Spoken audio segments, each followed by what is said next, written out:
Welcome to the Huberman Lab podcast, where we discuss science and science-based tools for everyday life. I'm Andrew Huberman, and I'm a professor of neurobiology and ophthalmology at Stanford School of Medicine. My guest today is Dr. Marc Brackett. Dr. Marc Brackett is a professor of psychology at Yale University and the director of the Yale Center for Emotional Intelligence. He is one of the world's foremost experts on emotions, meaning what emotions are and how they regulate our relationship to ourselves and others. Today's discussion gets heavily into how we should think about our emotions and the emotional expressions of others, and when and how we should regulate those emotions. This is a very important aspect of our life because, as we all know, emotions are present with us from the moment we are born until the moment we die. So much like having a body, we need to learn how to work with our emotions in order to have the best quality of life. We all know that we are supposed to pay attention to our emotions, but at the same time, we are often told that we shouldn't take all of our emotions seriously, nor should we react to all of our emotions with behaviors. And indeed, that is true. What's been lacking, however, and what Dr. Marc Brackett finally delivers to us, is a roadmap to think about our emotions in a very structured way, and thereby to engage with our emotions, sometimes shift our emotions, and certainly to understand the emotional expressions of others in ways that best serve our quality of life. So today's discussion centers very heavily on scientific data that plays out in the real world that we can all use. We talk about conflict resolution. We talk about how to think about and work with emotions. We talk about bullying, both in children and in adults, how to deal with that sort of thing effectively.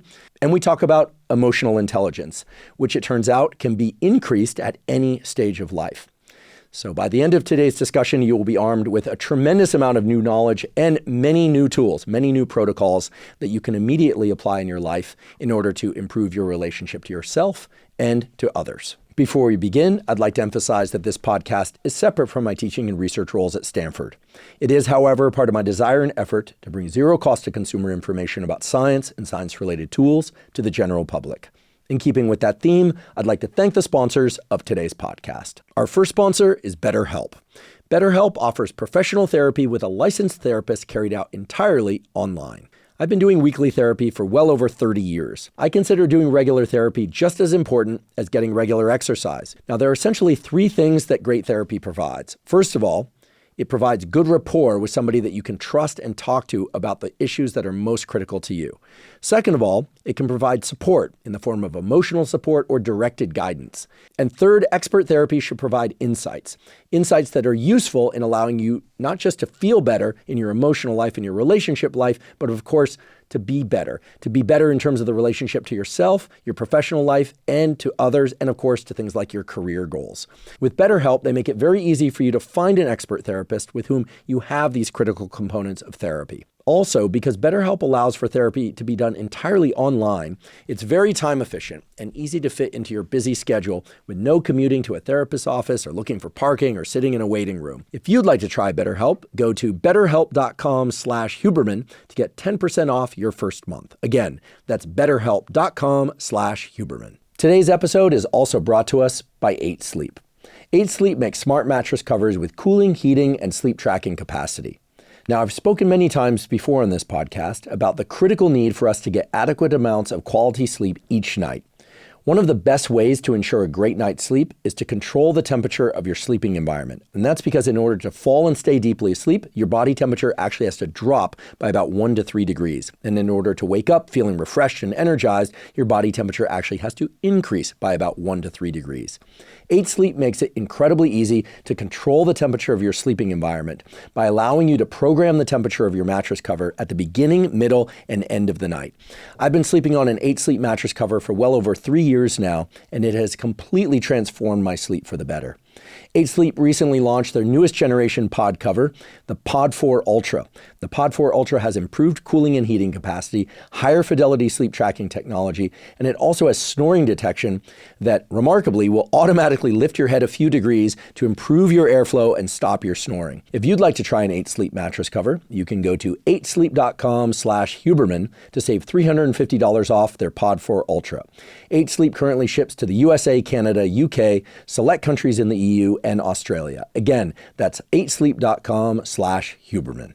I'm excited to share that I'll be speaking at a health summit called Eudēmonia taking place in West Palm Beach, Florida, this November 1st, 2024, through the 3rd of November, 2024. Eudēmonia is an in-person event that offers science-backed tools, live fitness classes, and a range of treatments and protocols to optimize your physical and your mental health. I'll be giving a keynote talk with none other than Dr. Gabrielle Lyon on Saturday. As some of you may know, she's a former guest on the Huberman Lab podcast and has a terrific podcast of her own. That's going to be on November 2nd, and we will discuss all things neuroscience and neuroplasticity. We'll talk about some of the benefits and protocols related to cognition and mood, and much more. Also presenting at Eudēmonia are other excellent scientists and clinicians who've appeared on the Huberman Lab podcast, including Dr. Sarah Gottfried, Dr. Zachary Knight, and Dr. Robin Carhart-Harris, along with nearly 70 other experts. To see the full lineup of speakers and topics, and to register, visit eudēmonia.net, spelled EUDEMONIA.net. It's sure to be a terrific gathering, and I hope to see you there. And now for my discussion with Dr. Marc Brackett. Dr. Marc Brackett, welcome. Thank you. Great to be here. I'm excited to talk to you today about many things related to emotions. We hear the word emotions and we have all sorts of ideas about what they are, what they aren't.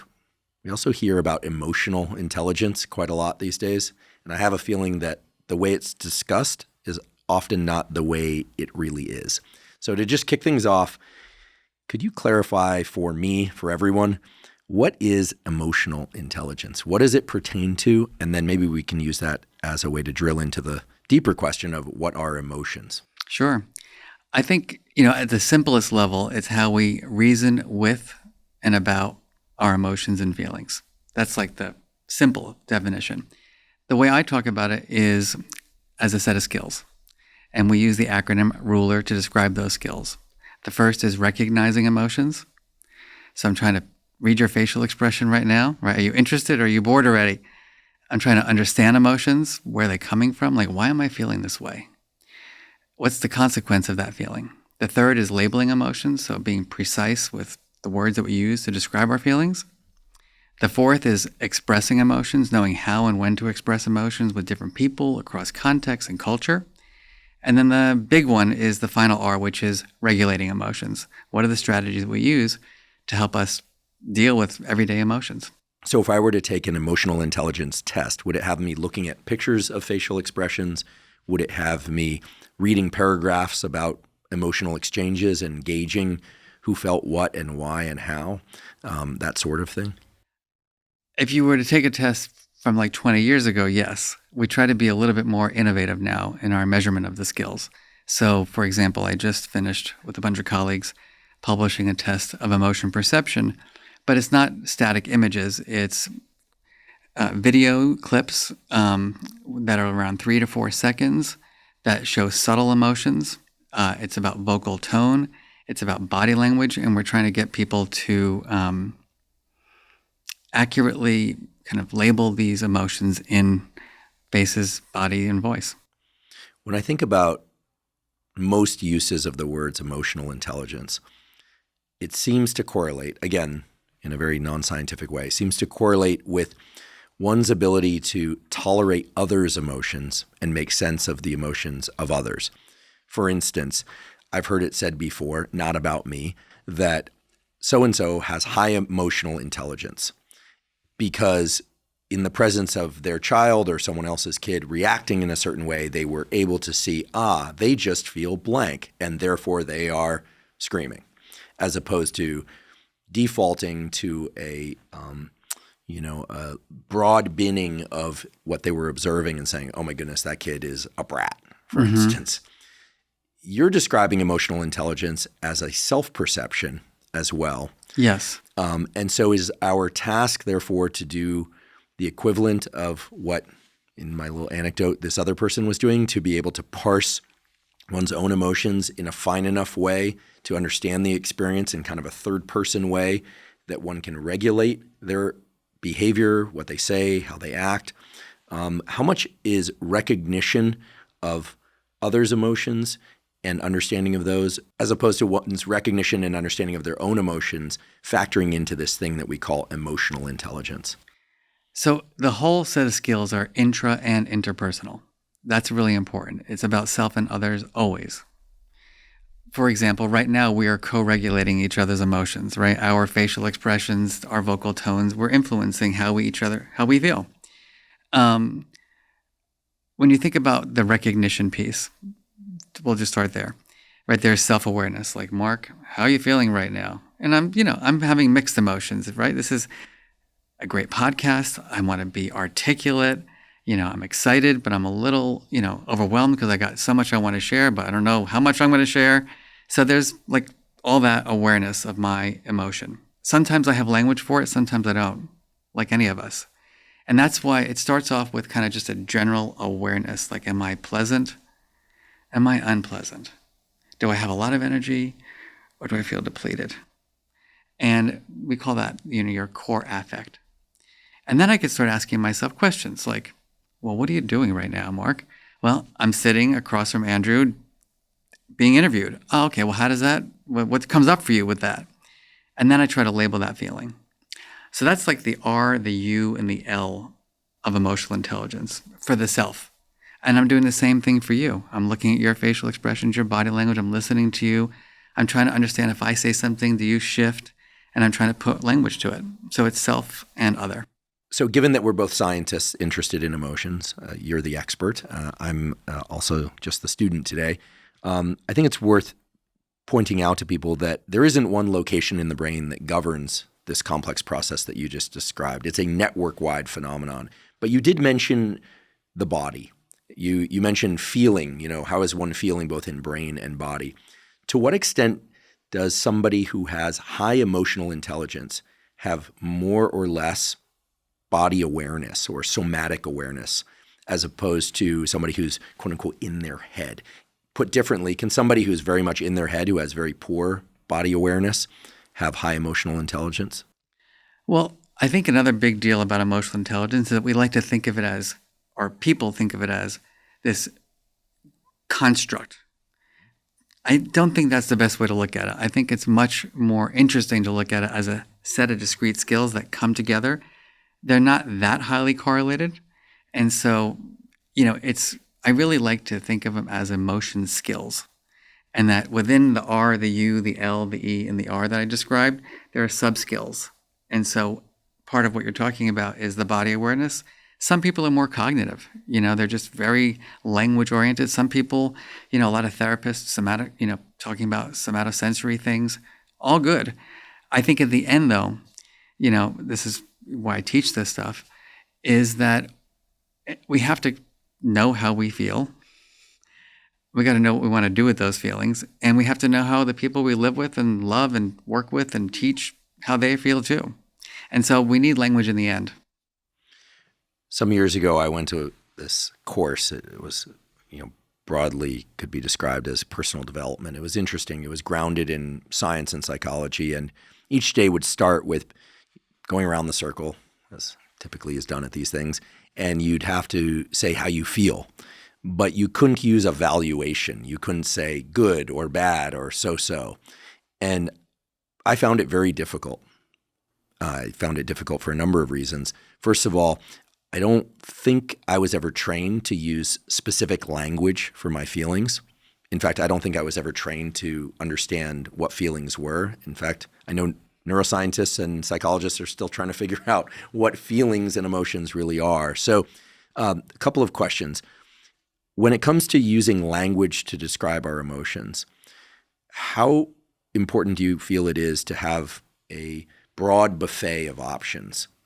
A previous guest on this podcast, Lisa Feldman-Barrett, and I talked about this a bit, and she mentioned that in some cultures, there's very specific language for specific emotions. In fact, there's even a word to describe the feeling of sadness one has in a particular culture after getting a really bad haircut. Yeah. Mm-hmm. Which is incredible when one thinks about it. We all know what that feels like. Right. We know what it feels like. Right. But there isn't, to my knowledge, we don't have the word. A word for that in the English language. I mean, I'm sure there's a curse word for it in the English language, but not necessarily for that specific feeling or unique to that specific feeling. So what is the relationship between language labels and emotion?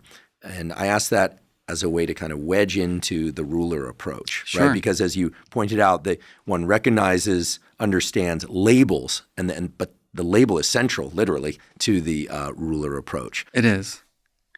Yeah, so I'm very similar to Lisa in terms of there are emotion concepts or categories. Well, let's use the anger category. If you only have one word for anger, that means all you know is there's one form of anger.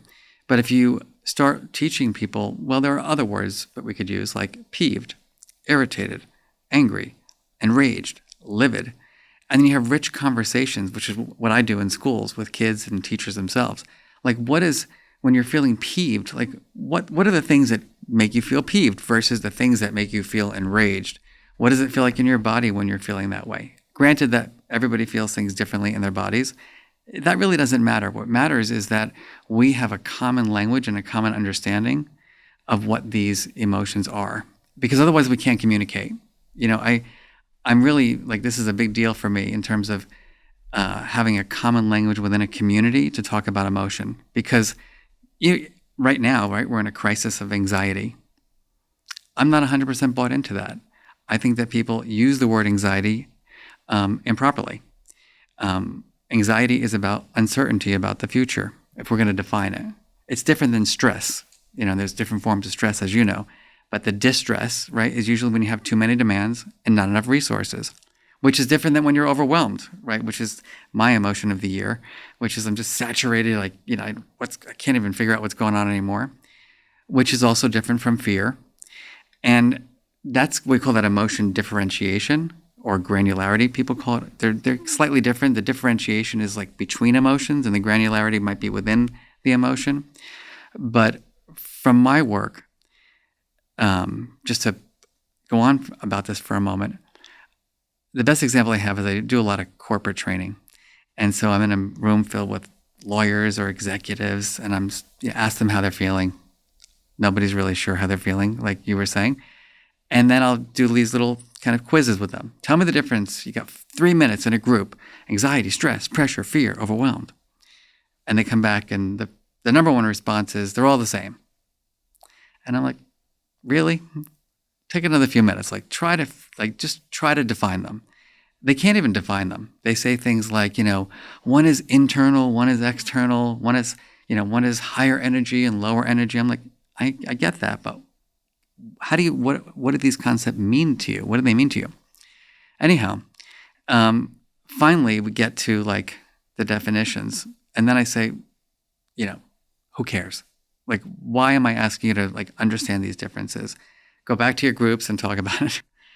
And then after this is a 45-minute, I thought this was going to be a 2-minute activity. It turns into a 45-minute to an hour exercise, because they finally realize, oh yeah, so if I'm anxious because I'm worrying about the future, maybe the breathing exercise is not going to be as helpful, because maybe I need a cognitive strategy to say, Mark, stop worrying about the stock market. Mark, stop worrying about that. The university closed down because of the pandemic. You got no control over the university's decisions. And so helping people make connections between the feeling and the reason for the feeling, from my perspective, has been very helpful to help them learn how to regulate the emotion. So connecting the feeling and the reason for the feeling. Correct. As opposed to just labeling the feeling. Yeah, you need to know why. It's the why that you really have to deal with. How do you feel about emojis?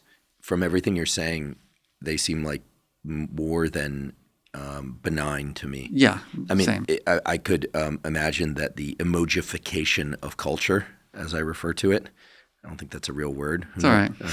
It is now. Set up a Wikipedia page tomorrow. Emojification is a serious problem, because it's what we call in science too much lumping. In science, Exactly. You have lumpers and splitters. Yeah. Right? And both can have fabulous careers, but if you lump too much or split too much, you create more confusion and you often create problems.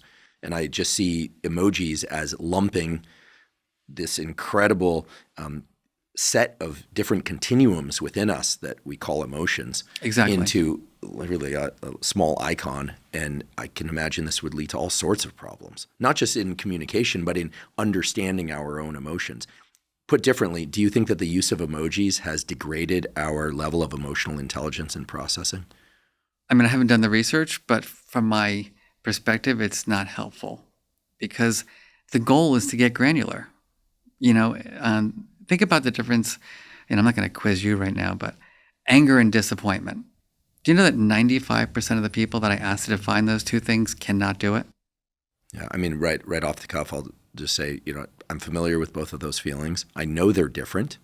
I can sense their difference. I mean, but the disappointment piece, could be directed outward or inward. I'd have to work systematically through until I found a violation of one or the other. So where an example applied to one and not the other, and it would take me a few minutes, longer than I want this audience to have to wait. There you go. Yeah. So we should I got an F. But you have a growth mindset, so you're okay. There you go. Yeah. But so disappointment, unmet expectations. Everything was legit. It just didn't work out. Anger, perceived injustice. And that's a really important distinction. Because if you're a parent or someone at work and someone is like yelling and screaming, firstly, we grossly, make mistakes in terms of labeling emotion from behavior. We got to just throw that out. There's no correlation really between behavior and emotion. I can stomp my feet, as a boy because I'm feeling sad, just because it's more culturally acceptable for me to stomp than to cry. And so, why are you so angry? Well, maybe I'm feeling shame, which is my experience. I was yelling and screaming as a kid because I was being bullied so much. And then my mother would be like, who do you think you are talking to me that way? And then my father would say, go to your room. And I'd be like, is anybody reading my, emotions properly or asking me how I'm feeling? Because you would know that I'm acting out because of fear and shame. Never happened because of a variety of reasons of, triggering my parents, and they didn't have such high emotional intelligence. They loved me, just didn't have high emotional intelligence. And so going back to the anger disappointment one, unmet expectations versus perceived injustice. And so when you think about it in terms of the strategy, like for example, my other career, just was as a martial arts teacher. So I have a 5th degree black belt in a Korean martial art called Hapkido. So if this podcast doesn't go so well. Anyhow, I was an awkward kid, had a, very insecure, low self-esteem. I got into the martial arts. I thought, I'm going to get my yellow belt and I'm going to feel tough and proud. Failed my freaking yellow belt test. I mean, at 13 years old, you couldn't imagine, there's nothing worse for a 13-year-old kid who's feeling shame and being bullied to fail their yellow belt test. So what do? I go home. I hate karate. I'm never going back to karate. Everybody's in an uproar. I'm getting yelled at. I'm paying for your karate. You're going back to, whatever. And the truth was, let's think about that for a minute. So I go to take the test, and I've got to do my blocks and my kicks, my punches. I know there's 5 kicks, there's 5 punches. And let's say I do them the best I can, but the sensei just says, Mark, just not good enough. You're not ready yet. That's legitimate disappointment. I expected to pass. I didn't pass. I'm feeling disappointed. So the strategy for that is what? Tutor, help, show me what I have to do better. On the other hand, let's say, which was true for me, that some of the kids who were the bullies in my middle school also took karate. And let's imagine they're watching me take my test, and they're giving me some dirty looks because they're going to, threaten me, and which did happen, getting changed, going, wait till you see what it's going to be like for you tomorrow on the way to school. Now how am I feeling? Terrorized, fearful. And I failed my test because of that. So you can see how I could show up with a particular behavior. People are attributing emotion to me. They're labeling my emotions for me because they don't have the skill to deactivate as a parent or a teacher or a partner, to be present, to help me understand my experience and then label my experience, understand where it's coming from, and then strategize accordingly. I'd like to take a quick break and acknowledge our sponsor, AG1. AG1 is a vitamin mineral probiotic drink that also includes prebiotics and adaptogens. AG1 is designed to cover all of your foundational nutritional needs, and it tastes great. Now, I've been drinking AG1 since 2012, and I started doing that at a time when my budget for supplements was really limited. In fact, I only had enough money back then to purchase one supplement, and I'm so glad that I made that supplement AG1. The reason for that is even though I strive to eat most of my foods from whole foods and minimally processed foods, it's very difficult for me to get enough fruits, vegetables, vitamins and minerals, micronutrients, and adaptogens from food alone. And I need to do that in order to ensure that I have enough energy throughout the day, I sleep well at night, and keep my immune system strong. But when I take AG1 daily, I find that all aspects of my health, my physical health, my mental health, and my performance, both cognitive and physical, are better. I know that because I've had lapses when I didn't take AG1, and I certainly felt the difference. I also notice, and this makes perfect sense given the relationship between the gut microbiome and the brain, that when I regularly take AG1, which for me means a serving in the morning or mid-morning and again later in the afternoon or evening, that I have more mental clarity and more mental energy. If you'd like to try AG1, you can go to drinkag1.com/Huberman to claim a special offer. Right now, they're giving away 5 free travel packs and a year's supply of vitamin D3 K2. Again, that's drinkag1.com/Huberman to claim that special offer. You said that disappointment is when one does everything essentially correctly, meaning gave as much effort as they could, et cetera, and it didn't work out. Correct. Versus anger, which is perceived injustice. Yeah. Would you say that your response to not getting your yellow belt then, because as a 5th degree black belt now, clearly you got that yellow belt eventually. I want to hear that part of the story too. That you were experiencing anger. In this case, could we even call it inappropriate anger? Simply inappropriate because what you really needed to understand was this notion of disappointment, but no one had taught it to you. I think what you're getting at, though, is this like not knowing how you're feeling, because I was never taught language, right? And having an experience that is, could be many feelings at once, could be disappointment, could be anger, could be embarrassment. But you got to unpack the situation. What was the real event that happened? What really happened in that moment? And so if it were legitimate, like legitimate test, and I just, I blocked the punch and I just didn't have the strength to block it, like to really stand firm, it's disappointment. It's like, son, like you thought, your blocks were strong. Unfortunately, you need some work. Let's practice every day after school together. We're going to get these blocks down so you can get that yellow belt test. There's no other reason.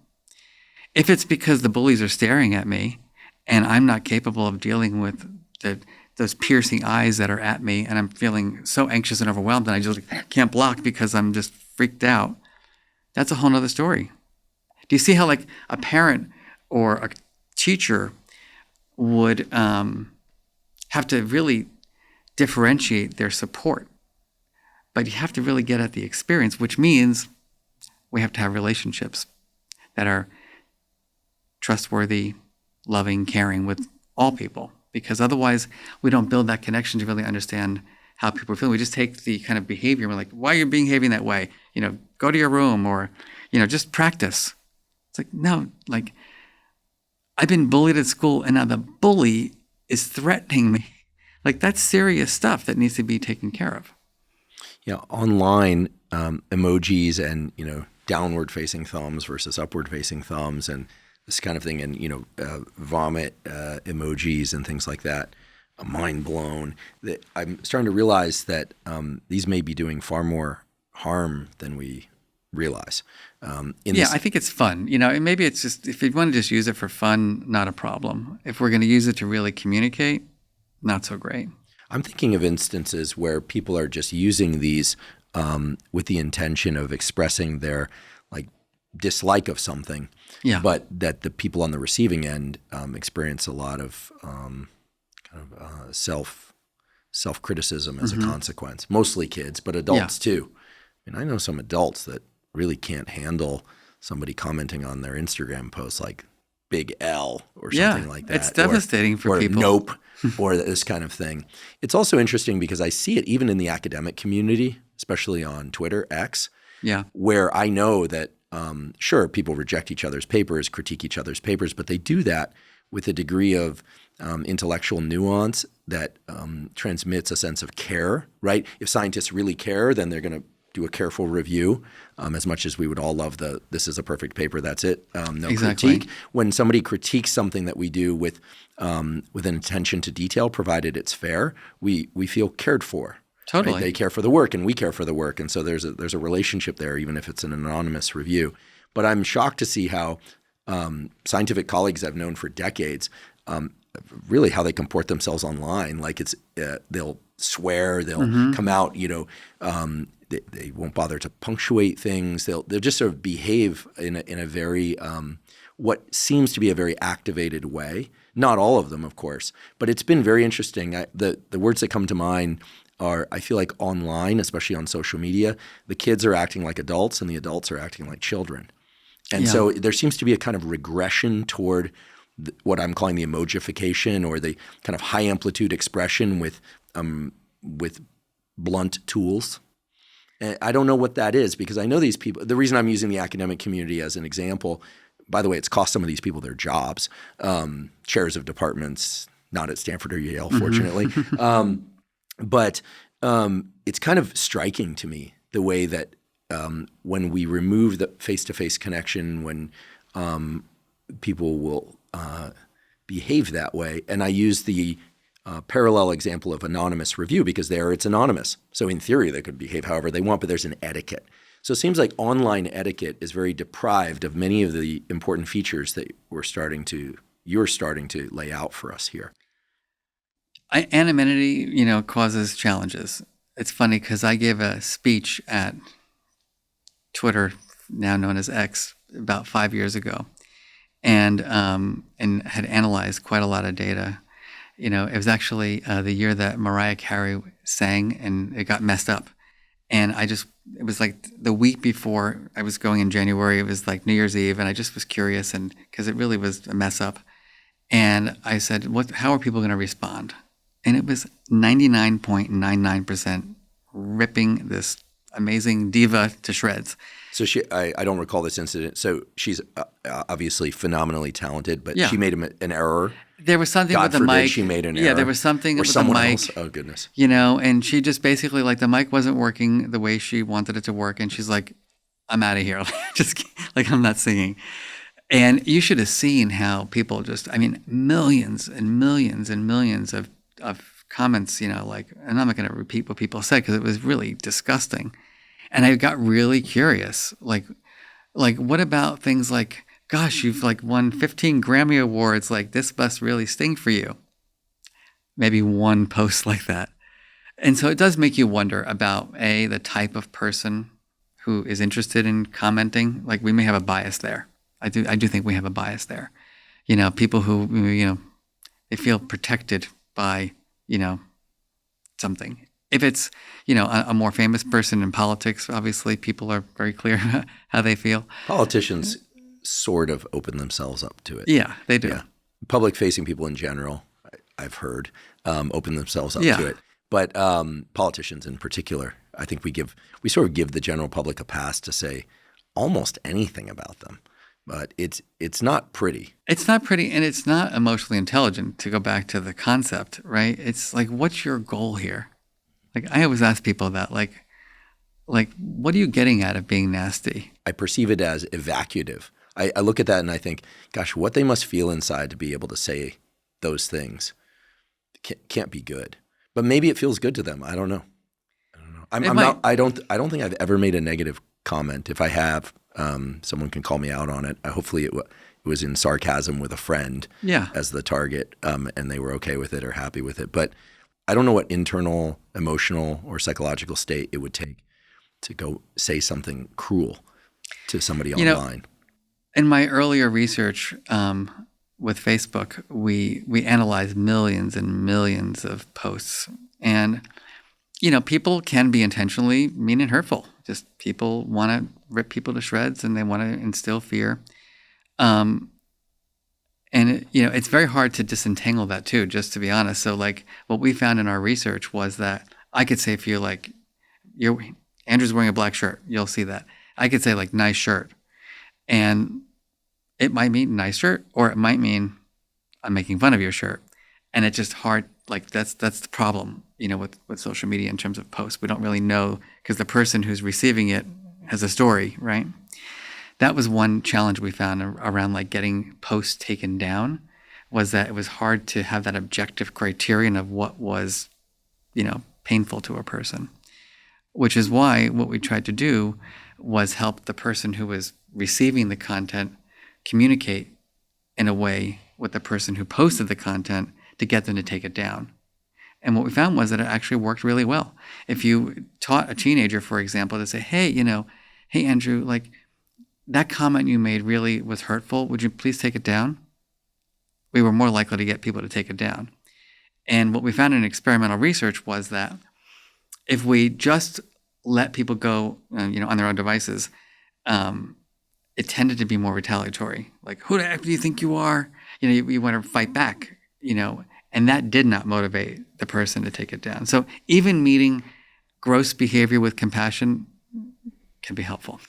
Can we provide a counterexample for the anger versus disappointment that's on the positive valence side? What's a positive set of feelings that people often conflate? Like happiness and contentment. Yeah, that's a tough one for me. I'm getting F's all around. Good thing I became a biologist. Ecstatic and elated. Yeah. Okay. Yeah. This is why I do what tough. I do. Yeah. So I'm good at this. Yeah. Yes, you are. When you think about happiness, it's usually about when you're achieving something, right? I'm going to be happy when, this will bring me happiness. Contentment is the opposite. Contentment is everything is just great as it is. I feel complete. I have enough. And part of my argument against the happiness research is that we don't spend enough time helping people strive for contentment, and we push people to strive for happiness, which there's research to show, backfires. If you're waking up every day saying, what am I going to do to be happy? What am I going to do to be happy? Chances are, it's not going to work out a lot. And that kind of backfires to create more despair. Yeah, but, sorry to interrupt, but as soon as you describe contentment that way, and thank you for parsing those two, very useful to me. As soon as you describe contentment that way, I imagine waking up and rather than thinking about what needs to be done and the things I want to achieve, which I want to achieve, they bring me joy. Yeah. I'm throwing a third word there just to confuse myself. This notion of contentment, the way that you described, I could see might lead me to pay attention to how good it feels to have gotten some sleep, to, I sleep well most nights, but what a privilege that is.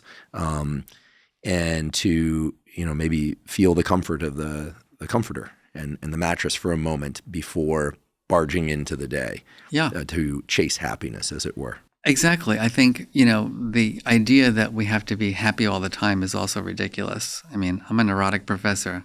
Like, I'm never happy. It's tough. And so, and also, like, I don't know about you, but given that my dispositional affect, another term, is more on the lower energy, kind of contented, little anxiety. When I'm around the people who are like high energy and pleasant all the time, I have a difficult time. It's like, because you somehow feel like you're not living up to some standard. No, I just feel like overwhelmed and smothered by it. Oh, it's like, stop being so happy all the time. Here's where I get to appropriately make a joke about, because before we started, we were talking about East Coast schools versus West Coast schools. I was like, maybe you come west and that'll change, or maybe you're right where you belong there at the also phenomenal university that is Yale. But anyway, that's kind of inside ball stuff. East Coast University is amazing. Midwest University is amazing. West Coast University is amazing. Different perceived temperaments, but for sure. And styles. Just look at the walking speeds, for instance, not just the weather. But yeah, you raise a very important point. We have a member of our podcast team that is like always in a great mood. Mm-hmm. He's always in a great mood. And it is, for me, a reminder to be in a better mood. I'm not somebody that I would say I'm not moody.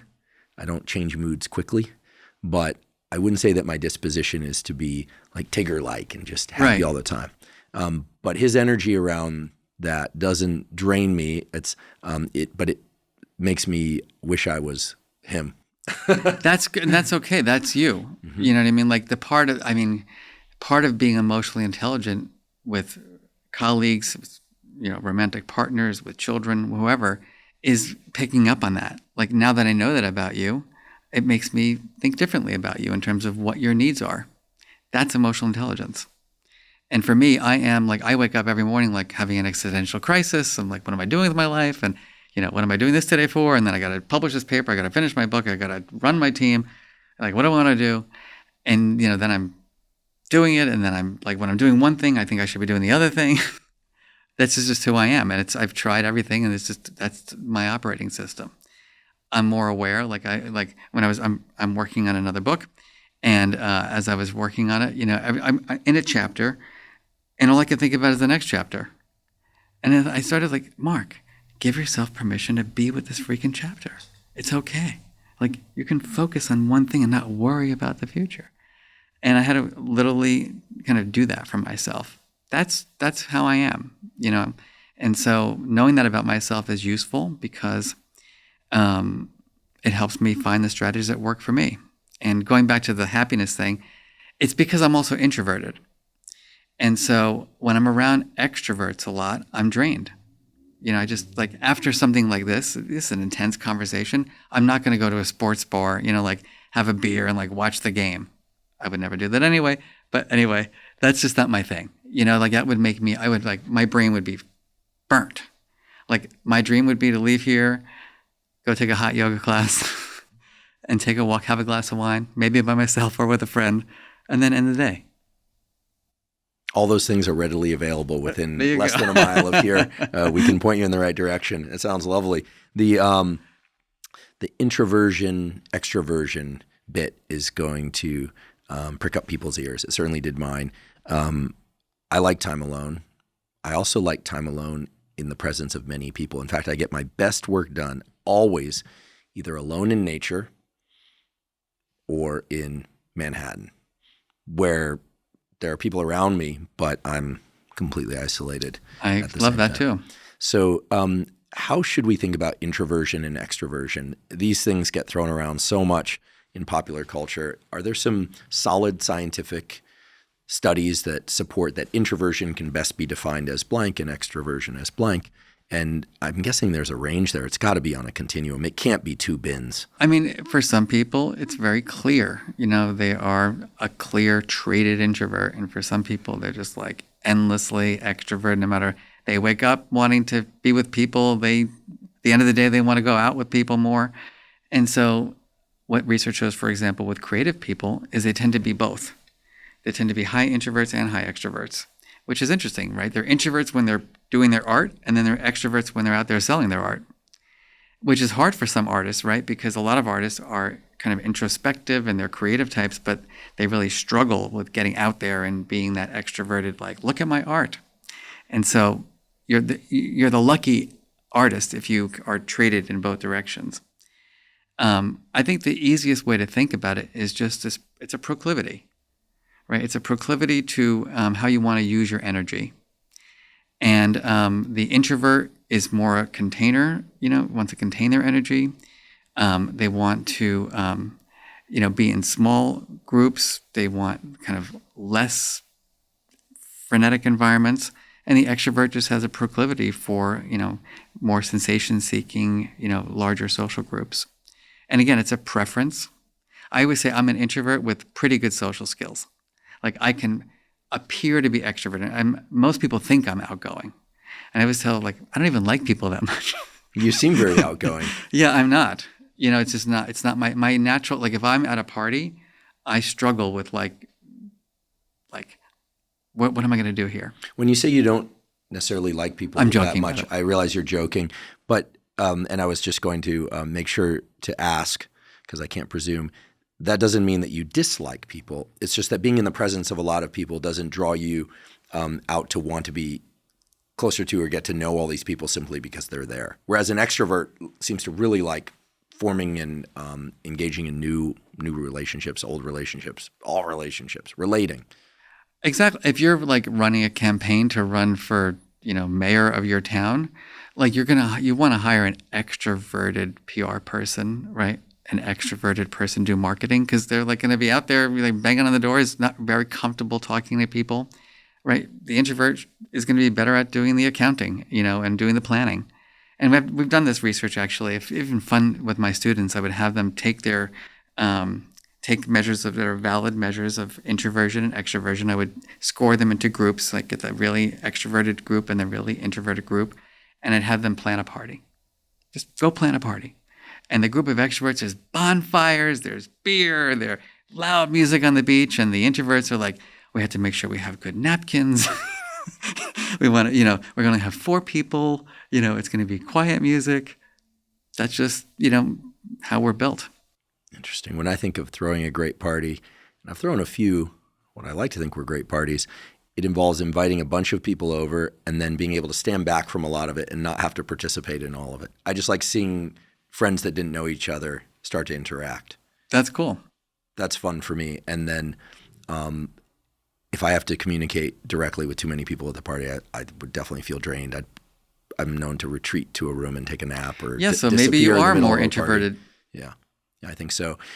Rick Rubin, who's world renowned for his creative insights and creativity, and for being Rick, I think once said on a podcast, perhaps, or maybe he said this to me, that Tom Petty was the sort of person that basically didn't do anything besides write music and read books and interact with the small number of people in his inner circle.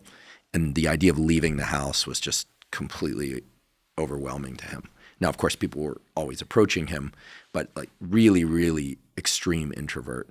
Whereas Rick has described, and I won't name names here, other famous people, musicians and otherwise, that go out specifically to try and get the attention of fame. Yeah. And if they don't, they feel absolutely isolated. Makes sense. Even though they have people in their private life, it's sort of like it becomes a kind of extroversion requirement. I would imagine life is much harder for the extrovert in the long run because there's the just so much shows need that the there. extroverts tend to do, have a little bit more success because they're more willing to get out there and ask for it. They get raises more quickly. I see.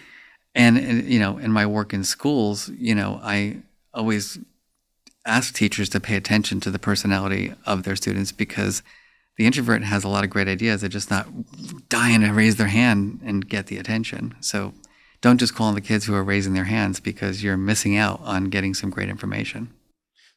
In that case, do you cold call on people? Whenever I'm teaching, I somewhat reluctant to cold call on people because I recall it can be terrifying when suddenly you're sitting there taking notes, trying to organize your thoughts around the material, and then suddenly, the whole room's looking at you. I set expectations, around that, and because I'm really particular about that because, it drives me crazy when the talkative extrovert is always, getting their thing said. I think there's good instructional practices that can help with that. One thing I'm thinking about though is this intersection of personality and emotional intelligence. You just kind of brought that up for me, which is, and people confuse those a lot. So for example, I even confused it when I was younger before I studied it because I'm high also in neuroticism, meaning I am more mercurial in terms of I worry about things and I'm fine, then I worry again. That's who I am. And I just always assumed that someone who is high in neuroticism or, more, as I said, kind of volatile emotionally, that was this low emotional intelligence. Because how could you be emotionally intelligent if you're emotionally volatile? And then I did all this research and found there's pretty much no correlation between personality traits and emotional intelligence. And why is that? Well, think about it. If you're someone who is more even-keeled, maybe you don't even have that much of an opportunity to regulate your emotions, right? But then if you get triggered, you've never had experience, so it's actually harder for you.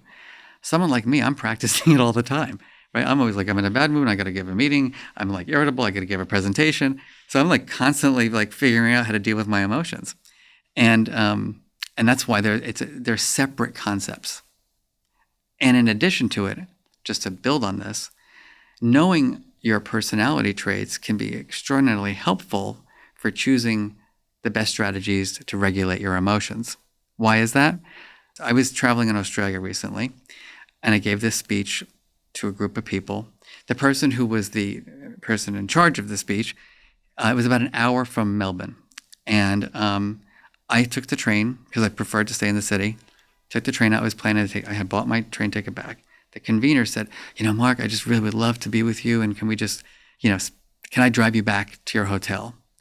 And I'm thinking to myself, like, that is the worst thing you could ever ask me. And on the wrong side of the road. Yeah. And I had my train ticket. It was a full day of presentations and stuff. I really wanted to be by myself to decompress, but I felt bad. And I said, sure. The guy talked to me for an hour, like he just nonstop talked to me. I got back to my hotel. I was like, I am going to have a nervous breakdown. Like I need another day to recover and it annoyed me about myself not practicing, what I teach, which was, Mark, know thyself. You're drained. Be polite. It was my insecurity of just saying, I really appreciate you wanting to drive me back, but I really have a lot to do tomorrow. I need to rest my voice. I need to, do some prep. Instead, I just sat there like, shaking and like, having like, just went crazy. So do you see what I'm getting at? Like really knowing yourself in terms of like what drives you and what your personality traits, just introversion, extroversion alone, and how that relates to like your selection of strategies is so important. Super important. And by the way, my joke about driving on the wrong side of the road, I do realize that we drive on the wrong side of the road for Australians and those in the UK. So I'll do the touche for you. I'd like to take a brief break to thank one of our sponsors, LMNT. LMNT is an electrolyte drink that has everything you need and nothing you don't. That means the electrolytes, sodium, magnesium, and potassium, in the correct ratios, but no sugar. Now, I and others on the podcast have talked a lot about the critical importance of hydration for proper brain and bodily function. Research shows that even a slight degree of dehydration can really diminish cognitive and physical performance. It's also important that you get adequate electrolytes in order for your body and brain to function at their best. The electrolytes, sodium, magnesium, and potassium, are critical for the functioning of all the cells in your body, especially your neurons or nerve cells. To make sure that I'm getting proper amounts of hydration and electrolytes, I dissolve 1 packet of LMNT in about 16 to 32 ounces of water when I wake up in the morning, and I drink that basically first thing in the morning. I also drink LMNT dissolved in water during any kind of physical exercise I'm doing, especially on hot days if I'm sweating a lot and losing water and electrolytes. If you'd like to try LMNT, you can go to drinklmnt.com/Huberman, spelled drinklmnt.com/Huberman, to claim a free LMNT sample pack with the purchase of any LMNT drink mix. Again, that's drinklmnt.com/Huberman to claim a free sample pack. Text messaging is an interesting example of communication that nowadays, depending on how many people have access to your phone number, can either feel like a wonderful source of filling the gaps, on trains and while in transit and while walking to the car, perhaps, hopefully not while driving, although people seem to do that. And yet for the introvert, I can imagine that it might feel inundating. It might feel kind of overwhelming. How do you feel about text messages? Because it's just yet another form of communication. I ask this for a very particular reason. I could imagine that extroverts love to text message. They love to receive and send text messages, that they can't stand a moment of downtime before boarding a plane. Mm-hmm. They're excited that there's yet another form of communication at all hours of the day and night, whereas introverts would be less excited to text message. I also ask this in part because I want to protect the variable latency to respond to text option that I've tried to exercise in my life, but that seems to, doesn't really seem to work. I think most people assume, if I walk up to you and I say hello and you wait 10 minutes to say hello back, I'll first think you're a little bit rude and then think you're a little strange. Mm-hmm. Whereas if I text you hello and I don't hear back right away, I might think you're busy. There's some wiggle room for interpretation. But I think what I'm really getting at here is, do we tend to project the same latency expectation on text that we ourselves embrace? This seems like an important source of potential miscommunication, misunderstanding, and maybe worse. Yeah. I mean, certainly. You could imagine also, though, that the introvert might be more comfortable texting because it's less stimulation. So it could work. I think it could work in both directions. I think the problem with text messaging is that it's decreasing emotional intelligence because you really can't communicate the same way through a text message. Thank you. Can you repeat both those things I'm again? happy to say it 100 times. No, because I mean, I feel this wash of like relief, and now I'm looking for the appropriate word because I'm talking to you, so I feel like I have to use the exact appropriate word. I feel emancipated. There you go. Because I also feel that as texting has become more routine and has crossed a number of different lines of formality and informality, right? Not just with family members, but with coworkers and people we do and don't know and just met and have known for ages. You know, the jargon that we use with one group is different than the jargon we use with another. Yeah. But I feel that texting in general has really degraded our ability to communicate verbally and in writing elsewhere. There's good research on even like teens right now prefer to text than to be face-to-face, which is weird. Not helpful to building like good relationships. I shouldn't have, forgive me. I'm going to interrupt you too. I have no idea what it's like to be a teenager in 2024. So I've caught myself. I have no place saying weird because there were things that I was doing as a teenager that I'm sure adults were like, that's weird. So I take that back. But if you think about how disconnected and alienated and lonely people feel these days, that's not necessarily going to help make things better. I have an example. When my father passed away a number of years ago, I got all these text messages. I'm so sorry for your loss. I'm so sorry for your loss. I'm so sorry. From people who I thought were really good friends of mine, like 20, 30-year friends. I'm like, you're not going to pick up the phone and like listen to my voice and ask me like, what can I do to support you right now? And it's so strange. And actually, one of my closest friends, didn't even text me. She texted my assistant and said, please go into Mark's office and tell him that I love him. I'm like, this is really weird. Like, we need to, I picked up the phone. I'm like, what is happening right now? What is happening right now? And, people have preconceived notions. Maybe she thought I was overwhelmed and devastated and needed space. But at the same time, make a phone call, leave me a voice message, and give me, some options. I had one friend, she's like, Mark, I know you're going through a lot right now. I just want you to know, if you want to talk, anytime you want to call me, call me. If you want to text, text. If you want me to come out and stay with you for a couple of days, I'm there. That's an awesome friend. Yeah. That was exactly what I needed to hear. I wanted, someone to offer, provide options, or just do. But we're so hesitant these days. It's kind of scary to me. And it makes me fearful about the future of our relationships in general. Yeah, I think this is such an important topic. I think because texting is so common and has been used to, communicate so many different forms of human emotion in this broad bin format. I mean, how much can you really put into a text? I have some friends and coworkers who put, and you can voice text, which is then it's like. Right. It's long. And sometimes, there are issues with that too. I feel like it's enriched compared to texting, unless the text is carefully written out, punctuated. I mean, we can see the care that people put into certain texts or emails that they tip, and most people, including myself, don't, right? Texting is a short form communication.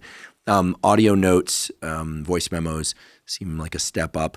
I think what this has probably done is that it's made the phone call or the handwritten card or letter, it's kind of raised that to the pinnacle of care of expression. Completely.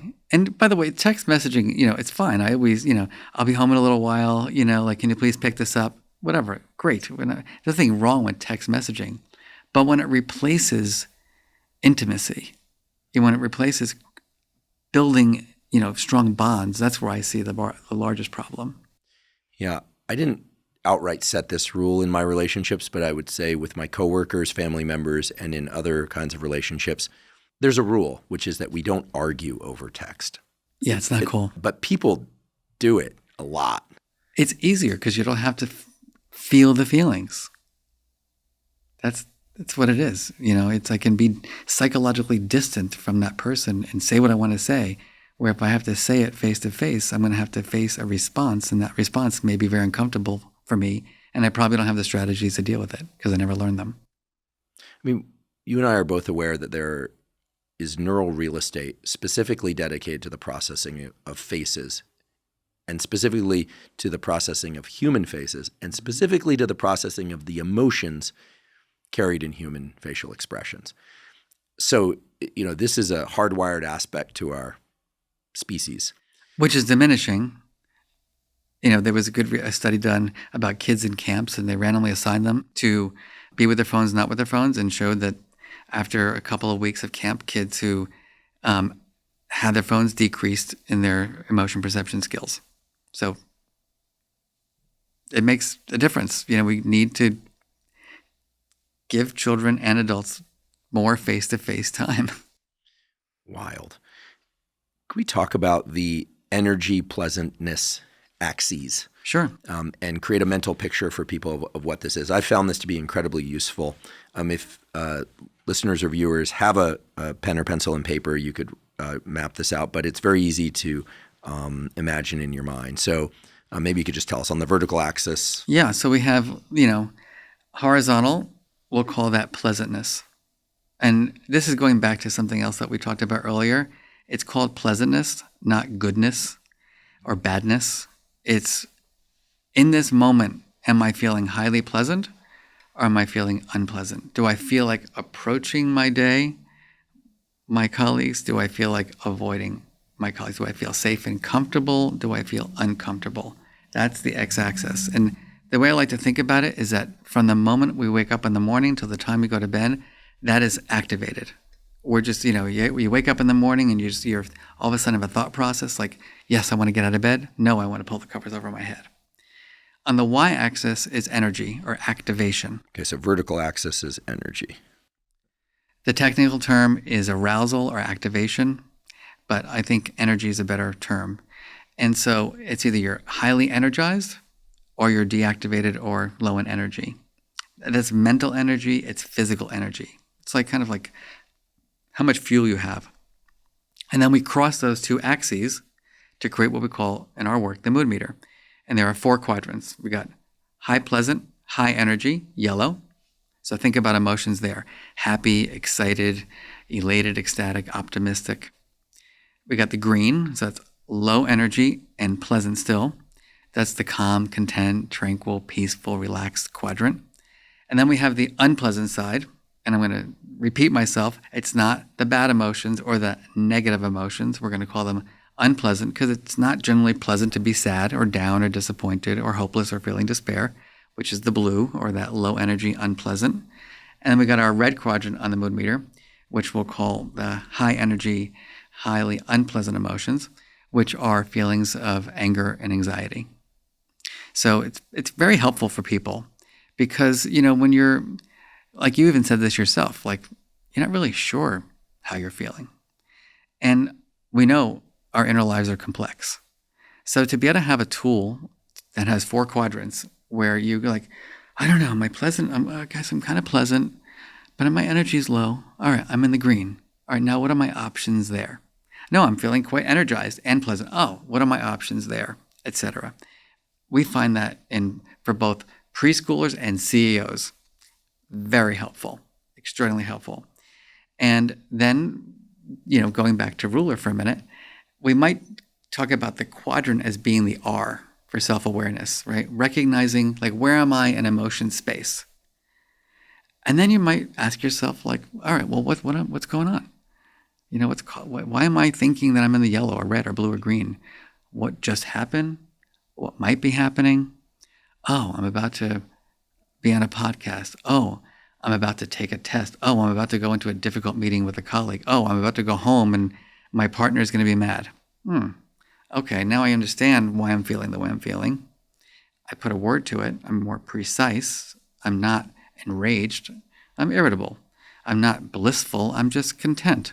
I'm not depressed. I'm just feeling down. I'm not overwhelmed, I'm just feeling a little uneasy. That's helpful because that helps you go into the E and the R of ruler, which is, all right, is this an emotion I need to express, or do I keep it to myself? Does this emotion need help? Do I need support right now? Or am I okay with what I'm feeling? I have a great story about this, actually. We're born to be fixers, I think, especially in my role, like as a teacher, or if you're a parent, with a kid or a teacher, partners, right? And so I go to visit this school where my program is. It's called Ruler also. And we're in about 5,000 schools now across the United States. And I'm visiting this school, kindergarten. And I do this check-in. And the little boy says he's in the blue, which means unpleasant, low in energy. And of course, my little 5-year-old, he's in the blue. I feel terrible. And then my fixer, I want to fix this kid. I don't want this kid to be in the blue. And so I know I can't do that because it's part of it's like the rules of Ruler. You don't fix people's feelings. You don't fix people's feelings. So I just said to the boy, I'm just curious, you need a strategy. And he goes, no. And I'm like, no. I said, I'm just curious, why don't you need a strategy? He goes, because I know it's impermanent. Wow. Maybe the next generations coming up are far more emotionally intelligent than ours, if I may. If they get direct instruction, that's my vision for the world, is that everyone gets an emotion education. And the boy says, no, I know it's going to go away. I'm fine. I'm like, okay, I was bad to this kid. Like, you're my teacher. It was amazing. And to think that 5-year-old had that insight, that he had an unpleasant feeling that didn't need to be fixed, that it was okay, that he just knew he was in a little funkin', but he has already experienced that emotions are ephemeral, and he can just let it go and he'll be in the green a little later, or the red, or whatever else. It was really kind of mind-blowing.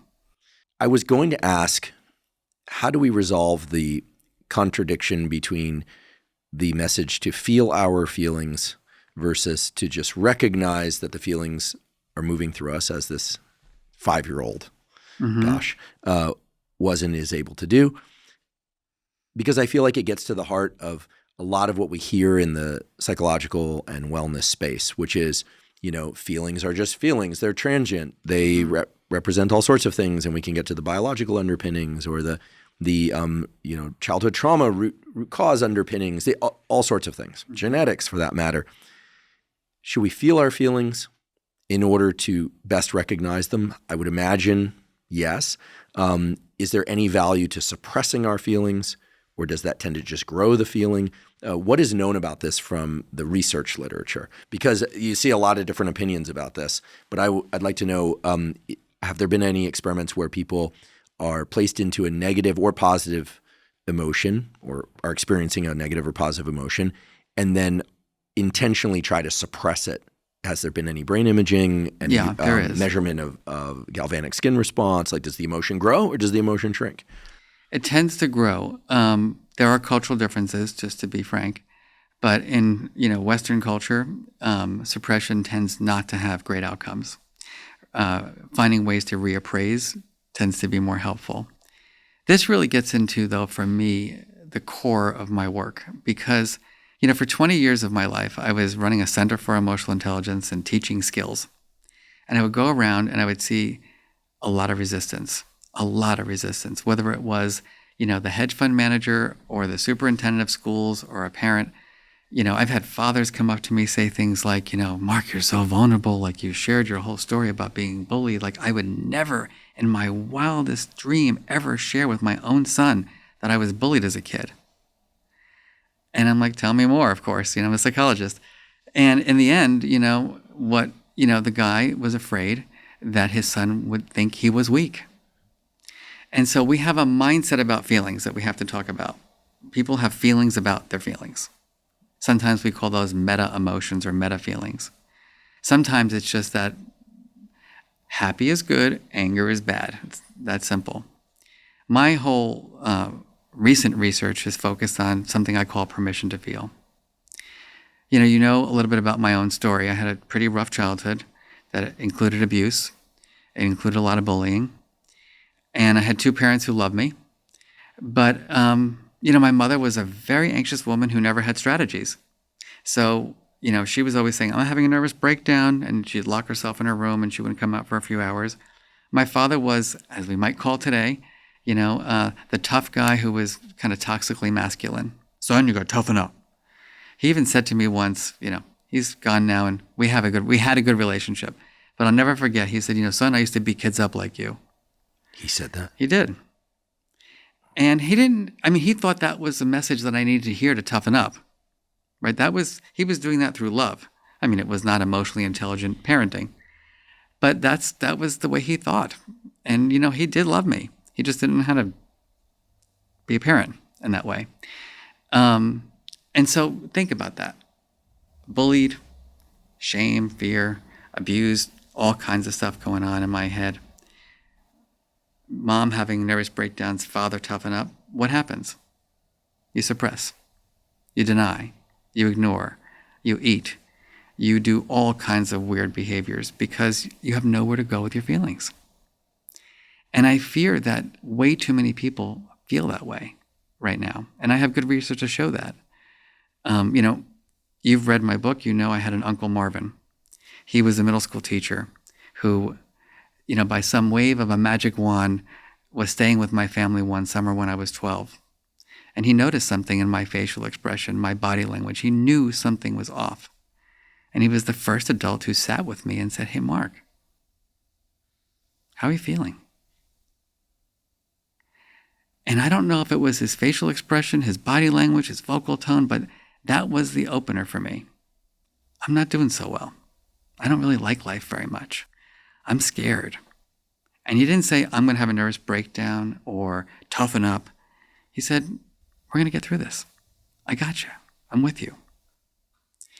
And it's really interesting to me because, I feel like we're so focused on skill building, which is really important. But I want to take a step back and say, are we giving ourselves, are we giving our colleagues, our partners, our children the permission to feel? And I feel like a lot of people don't have that permission. Now, my research shows with tens of thousands of people across cultures that only about a third of adults felt that they had someone when they were young who created the conditions for them to have permission to feel. 70% of the people walking around here right now in our corporations, in our schools, in our homes, 30% felt like they had that. And then you wonder, what do you think the characteristics are of these people? The characteristics of the Uncle Marvins or Aunt Marias, or the colleague at work, by the way. This also works in the adult workforce. You can have an emotion mentor or a feelings coach at work. There's 3 characteristics. Do you want to take a guess? I'm guessing empathically attuned. Okay. Although that's for those that know, empathy involves a bunch of subcategories, so I want to acknowledge that. Empathically attuned. I'm guessing that they have themselves some high emotional intelligence. Mm-hmm. And the third is, my hope is that there be a high situational awareness. Yeah. Right, because your uncle needed to see something subtle in your facial expression, or maybe not so subtle, but everyone else was missing it. But to be able to detect that there was something that really it was like a silent cry for help. Yeah. You're getting it, like you're really nuanced, that's why you're a scientist too. The 3 broad characteristics. The first one that shows up cross-culturally, non-judgmental. Like when we think about the people who gave us permission to feel, they just had no judgment. They let me be who I can be or who I am. The second is empathic and kind of coupled with compassionate, which is kind of the different form of empathy. The third primarily is active listening. People want to be around people who don't judge them, who listen actively and show that they care. It's that simple. And I'll tell you, it's really interesting to me because, I do a lot of public speaking, and often my new strategy is I do surveys where I'm going to be presenting so I can present the audience themselves with their data. Mm-hmm. And so I'm giving this speech to a bunch of adult parents, high school parents, and I'm showing the data from them. They filled out the survey. non-judgmental, active listening, empathy, compassion. And I show, just like my national study, a third of you said yes, 2/3 of you said no. So this mom, and she's like, just like impulsively jumps out of her seat. She's like, I'm having an epiphany. I'm like, okay. And she's like, I'm certain that my daughter has an Uncle Marvin. I know it. And I'm also certain that my son doesn't. And you know something, Mark? I am leaving your presentation today and I am finding my son his Uncle Marvin. And I'm like, lady, it could be you. And it was it's like, sort of interesting. It's kind of going right by her. It's like outsourcing. Right. It's like there's your karate teacher, there's your feelings mentor. And it's interesting to me, and I push on this in my research now. What is the resistance? Like, what are people so afraid of? I mean, they're so afraid of feelings, their own and their children's or their partners. And so I ask, I push on this. And what's really interesting and sad to me is that adults today, the two barriers, I'm going to push you again. What do you think the two things that get in the way of giving other people permission to feel? This is actually where my next question was going. So I'll just ask the question in the form of an answer. Okay. Is this like Jeopardy? I guess that's what you do. Or no, it's the other way around at Jeopardy. Sorry. You can see how many episodes of Jeopardy I've watched. That if people don't have adequate emotional boundaries and they are maybe even too empathically attuned, that someone they care about experiencing anger or sadness or frustration, maybe even with them, would shift their own emotions and not make them able to be available with the three qualities that you listed off before. In particular, non-judgment, because now it's personal. Mm-hmm. And so it would undermine the process. You're right there. The first one, though, is just a really interesting one, just time. People, I don't have the time. You don't have the time to be non-judgmental? Like, can you talk to me about that one, please? It's actually the case that we don't have the time to be judgmental. It's far too energetically costly. Yeah, I agree. The second really goes back to the skills. So I've had parents say things like, I'm afraid to ask my child how they're feeling because I'm not going to be able to handle it. I mean, think about that for a minute. I'm not going to be able to handle it. So you'd rather your son or daughter suppress their fears or their whatever they're feeling because you haven't developed the skills that you need to help co-regulate and support them. This is, again, going back to, my mission, vision, is that we need a world where everyone gets an emotion education. Preschool to high school, and it's got to continue in college, and it's got to continue in the workforce, and it's got to continue as we grow older, because as a 54-year-old person right now who leads a large group of people, COVID hits, like I had a complete meltdown. I didn't know how to lead during COVID. I was trying to figure it out, doing Zoom meetings and, crazy stuff. And then my mother-in-law got stuck with me, and that was a real kind of wake-up call in terms of relationship building. It was really rough for me, actually. She came for a wedding. One of my colleagues got married on March 3rd of 2020. Well, my mother-in-law is from Panama. And so just so you know, all flights to Panama got canceled by March 13th, and they didn't open until September. So we had this 81-year-old, lovely, lovely woman. But it's a lot for your mother-in-law to live with you for 8 months. One little quick side story for this. I think it's relevant. So, it was getting really, I'm working from home. My mother-in-law was there. She wants me to make her a cappuccino every morning, which I like to do for the first week. But, after the 4th month, learn how to use the machine. And I don't want to do it myself. I'm afraid of the machine. I'm like... Sorry, I'm not. I didn't mean to laugh out loud. That's all right. Those cappuccino machines can be scary. They can be, but growth mindset, right? Watch me. I'll help you do it. No, I want you to make the coffee. I'm like, you got to make your own coffee. I told you, I don't like people in the morning. You got to make your own coffee. Anyhow, one night we're at dinner, and she looks at me, and she speaks Spanish. I speak Spanish. And so she said, in Spanish, are you really the director of the Center for Emotional Intelligence? And I looked at her, I'm like, not tonight. Not tonight. We're going down. And it was a mess. Oh, I'm sorry. I didn't mean to laugh. No, it's all right. I laughed before you said it was a mess. I just your impression of the question. It's maybe it drew to mind some experiences of mine. Yeah. I mean, and there I was like, yes, my day job is I run a center for emotional intelligence, but like I'm a human being who had strong emotions and I didn't have the strategies. And I needed to cultivate a whole new set of regulation strategies to deal with that new aspect of my life.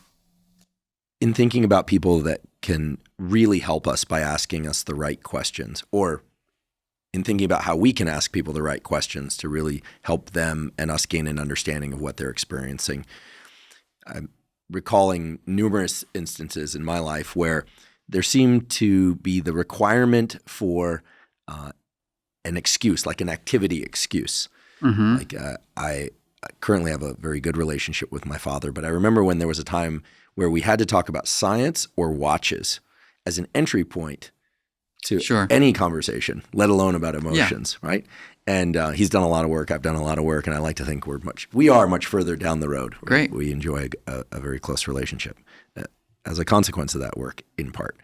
But I think what you're describing really makes me realize that no matter who anybody is, or what their age, or what their background, that as human beings, we don't just need permission, but we really should think about just having a conversation about how others feel. 100%. As opposed to making an activity a prerequisite for that conversation. And as I say this, I realize some people are probably thinking, oh boy, okay, so we're just going to sit around and talk about our feelings. But my short response to that is yes. Because when you don't do that, then I can say from experience, then pretty soon you're not participating in those activities with that person. Exactly. And potentially with anybody. You know, I mean, I'm not saying that people become so unpleasant to themselves and others that they don't have any friends. I mean, okay, that's an extreme case. But what I hear in the backdrop of everything you're saying is that it's not just about an education. It's really about a practice of giving ourselves and others permission to simply have a conversation about what one is feeling as an exercise for both people to be able to explore that in the correct way. And there is a correct way. And you've described the ruler approach as one there one are correct strategies. way. There, correctness is a tricky term. It's a game. It's no matter what, it's going to be a game because you can't predict how people will respond. But I couldn't agree with you more. I'll give you another example. My father, who, like you, we ended up having an excellent relationship. My mom died when I was young, and he remarried, and he had moved to upstate New York, and he had this lovely wife. And she called me about 2 years after they were married. And she's like, Mark, I can't take it anymore. Your father is driving me out of my mind. I'm like, what do you mean? He's angry all the time. He's just really making me miserable. And she's like, I think, I might have to leave him. And I'm thinking to myself, oh my goodness, like, he's older. And if she leaves him, he's going to want to move in with me. So like road trip. And so I went on a road trip, took my father out to the local coffee shop. We're sitting down. I can't take it anymore. This is what he's telling me. I can't take it anymore. I'm like, Dad, like, tell me more. I can't take it anymore. I'm like, that's not enough information, Dad. Like, what can't you take anymore? In the end, what I learned was that my father has 3 sons. All of us have doctorates. We're all independent. We're all successful. Her children were having struggles. And she was needing to babysit her grandchildren. My father didn't like that. My sons are all taking care of themselves.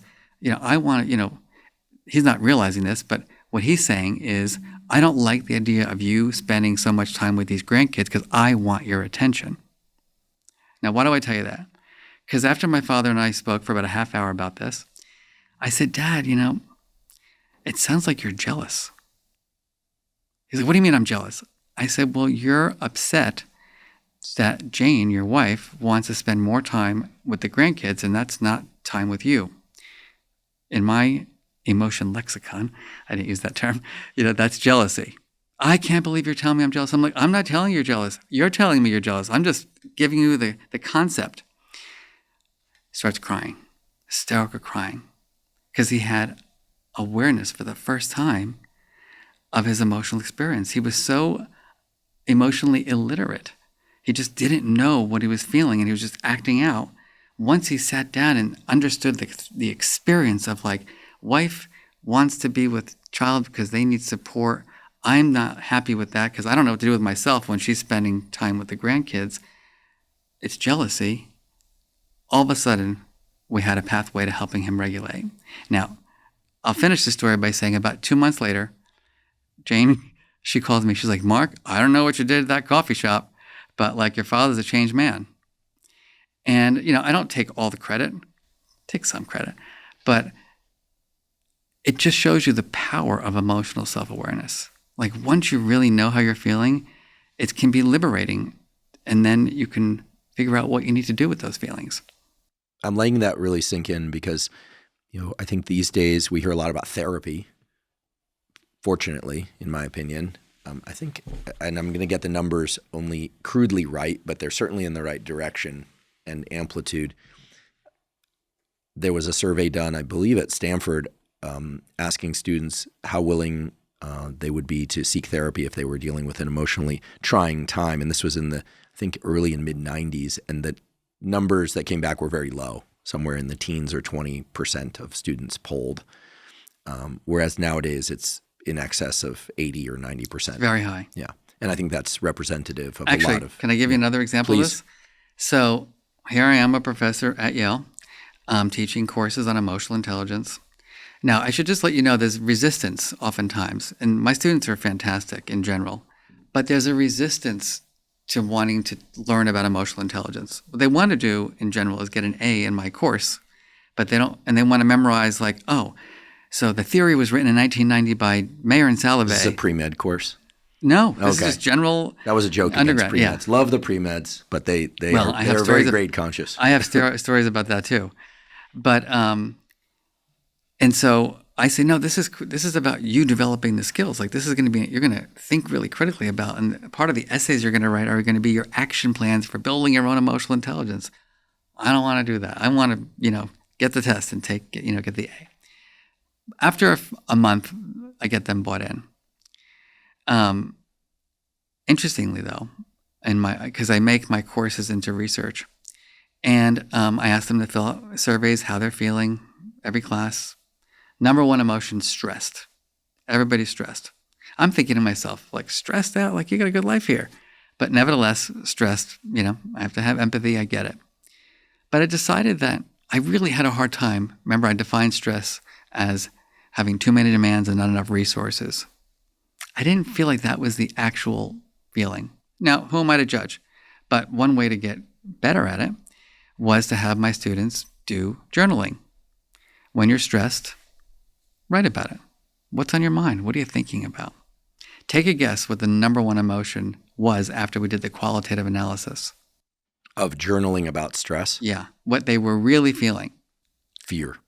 Okay. Envy. Oh, interesting.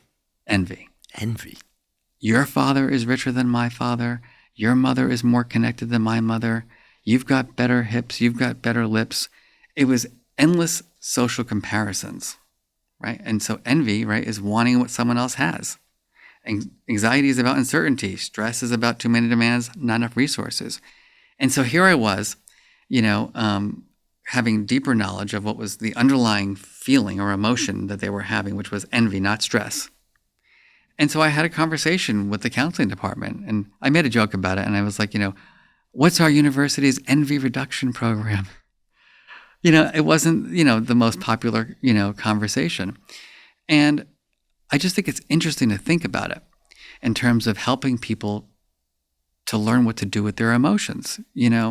Right now, there's a mindfulness craze. Everyone's doing mindfulness, and I do mindfulness, and I appreciate mindfulness. But let me tell you, when you're feeling chronic envy, doing breathing exercises is not going to decrease the envy. You're going to have to work on your construction in your mind of your relationships with people. And so I just feel so strongly that we help people pause a little bit, reflect a little bit, think about how they're feeling as a pathway to just having well-being. Your joke about envy reduction is something I take very seriously. We did a 4-episode series with Dr. Paul Conti, who's a world expert in he's a psychiatrist and among the very, very best psychiatrists in the world by many accounts.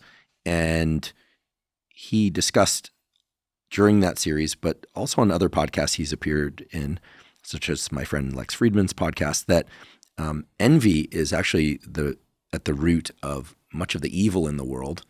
Small-scale evil, large-scale evil, and a lot of the despair that people feel.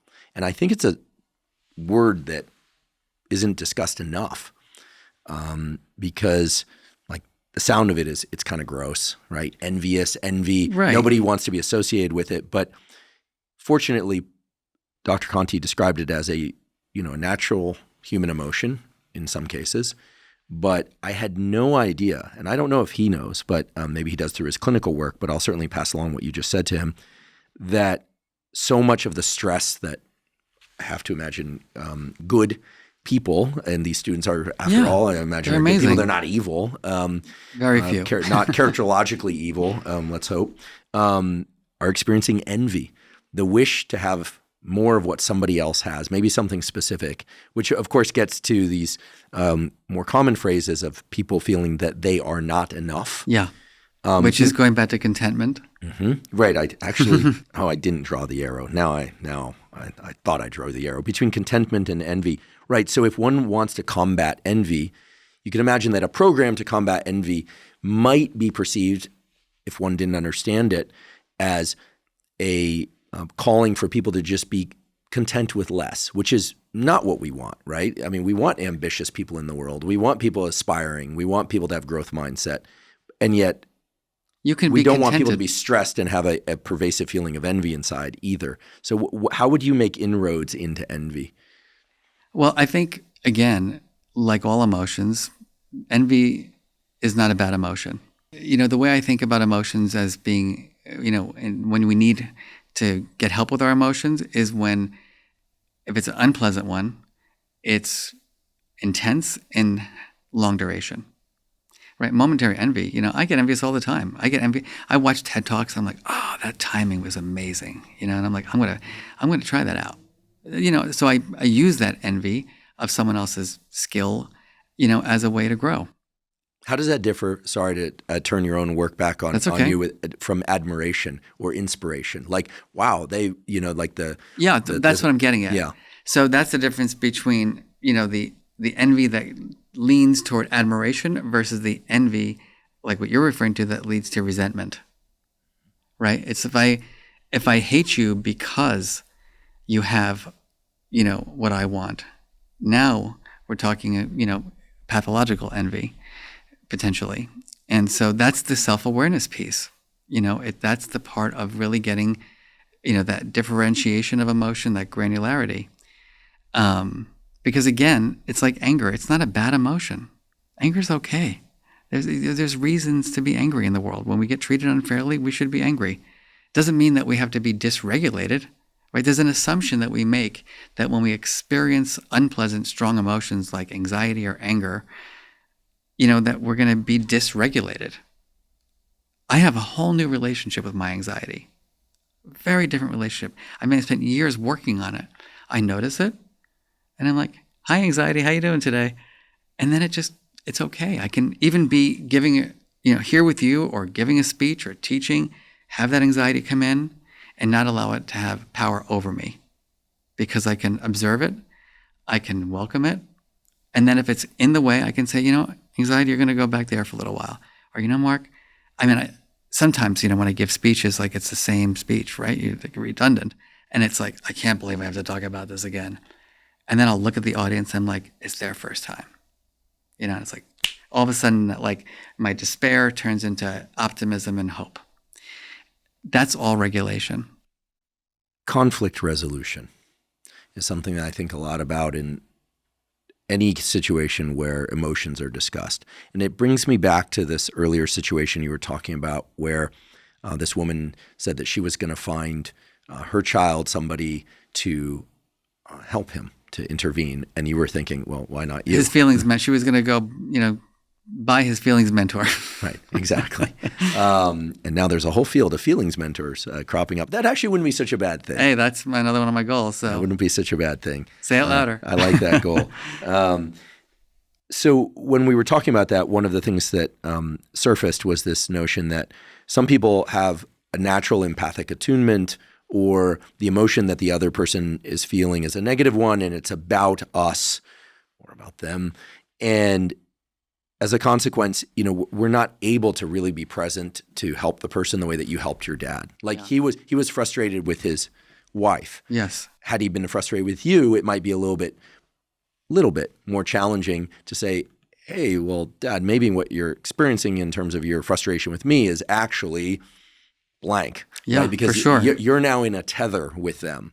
So to what extent is empathic attunement a positive trait? Are there people who are better at turning it off or directing it in appropriate ways than others? In a previous podcast that I did recently, somebody sitting right there in that chair told me, and I believe them, that I am codependent. It's the first time anyone's ever called me that. Codependent. She defined it. She spelled it out, and it in a very parsimonious way explained a huge array of challenges that I've experienced, to the point where I've been learning more about codependency. All right. Okay. Not easy for me to say. We're all even now. interdependent. Yeah, interdependent. Yeah. Certainly depending on others is important, but certain patterns fall well under the umbrella of codependency. So I was like, okay. And even now I'm uncomfortable talking about, which is part of the reason I'm trying to desensitize myself to the word itself, let alone drill into the process of getting through it. So the point being that if our emotions are so strongly tethered to others, we see that as empathy, we label that typically as positive, but it really diminishes our ability to be there for people if their emotions are negative and about us. I disagree. Okay, great. Great. That's fantastic. Because that's empathy without emotional intelligence. Mm-hmm. And so I work with a lot of doctors. I've done quite a bit of work with the cancer hospital at Yale. It's called Smilo. And, doctors have been taught from early on, like leave your empathy at the door. And I challenge that. When you're a patient with cancer, knowing that you may pass, the last thing you want is an unempathic doctor, right? You want a relationship with someone who's treating you. And the assumption is that you get lost in your empathy. And people have written about that. And it's true. There is overzealous empathy. You can have compassion fatigue. But again, it's in the absence of, emotional intelligence. What do I mean?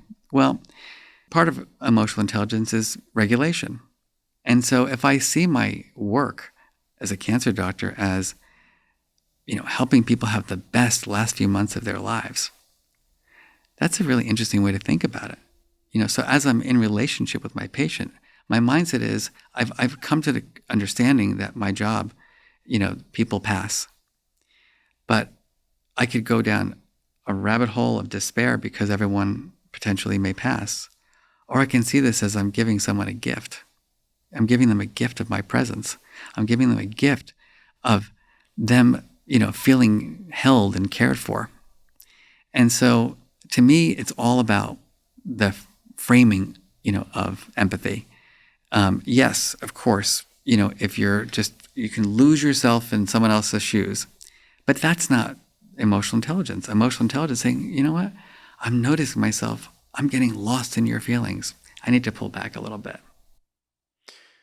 Do we know where in the brain empathy resides? We hear so much about mirror neurons, but I think for those of us that have been in neuroscience and psychology long enough, we acknowledge, yes, there are appropriate conversations that include the words mirror neurons, but that they've been made out to be much more than perhaps they are in terms of empathy. And they've become sort of the default description for all forms of empathy and understanding. And mirroring. It's not just that. So what do we know about the brain science of empathy? I don't know much about that, to be honest. What I know more about is the kind of psychologigal experience of empathy, and that there are multiple forms of it. So, for example, there's the cognitive empathy piece where I've never had your experience, but intellectually I get that you've suffered, or intellectually I get your experience. there's the emotional empathy, which is, when I meet other survivors of abuse who have felt shame, I understand what that means because I've lived there. And not that our experience was the same, but our feeling was the same. We have a shared emotional experience.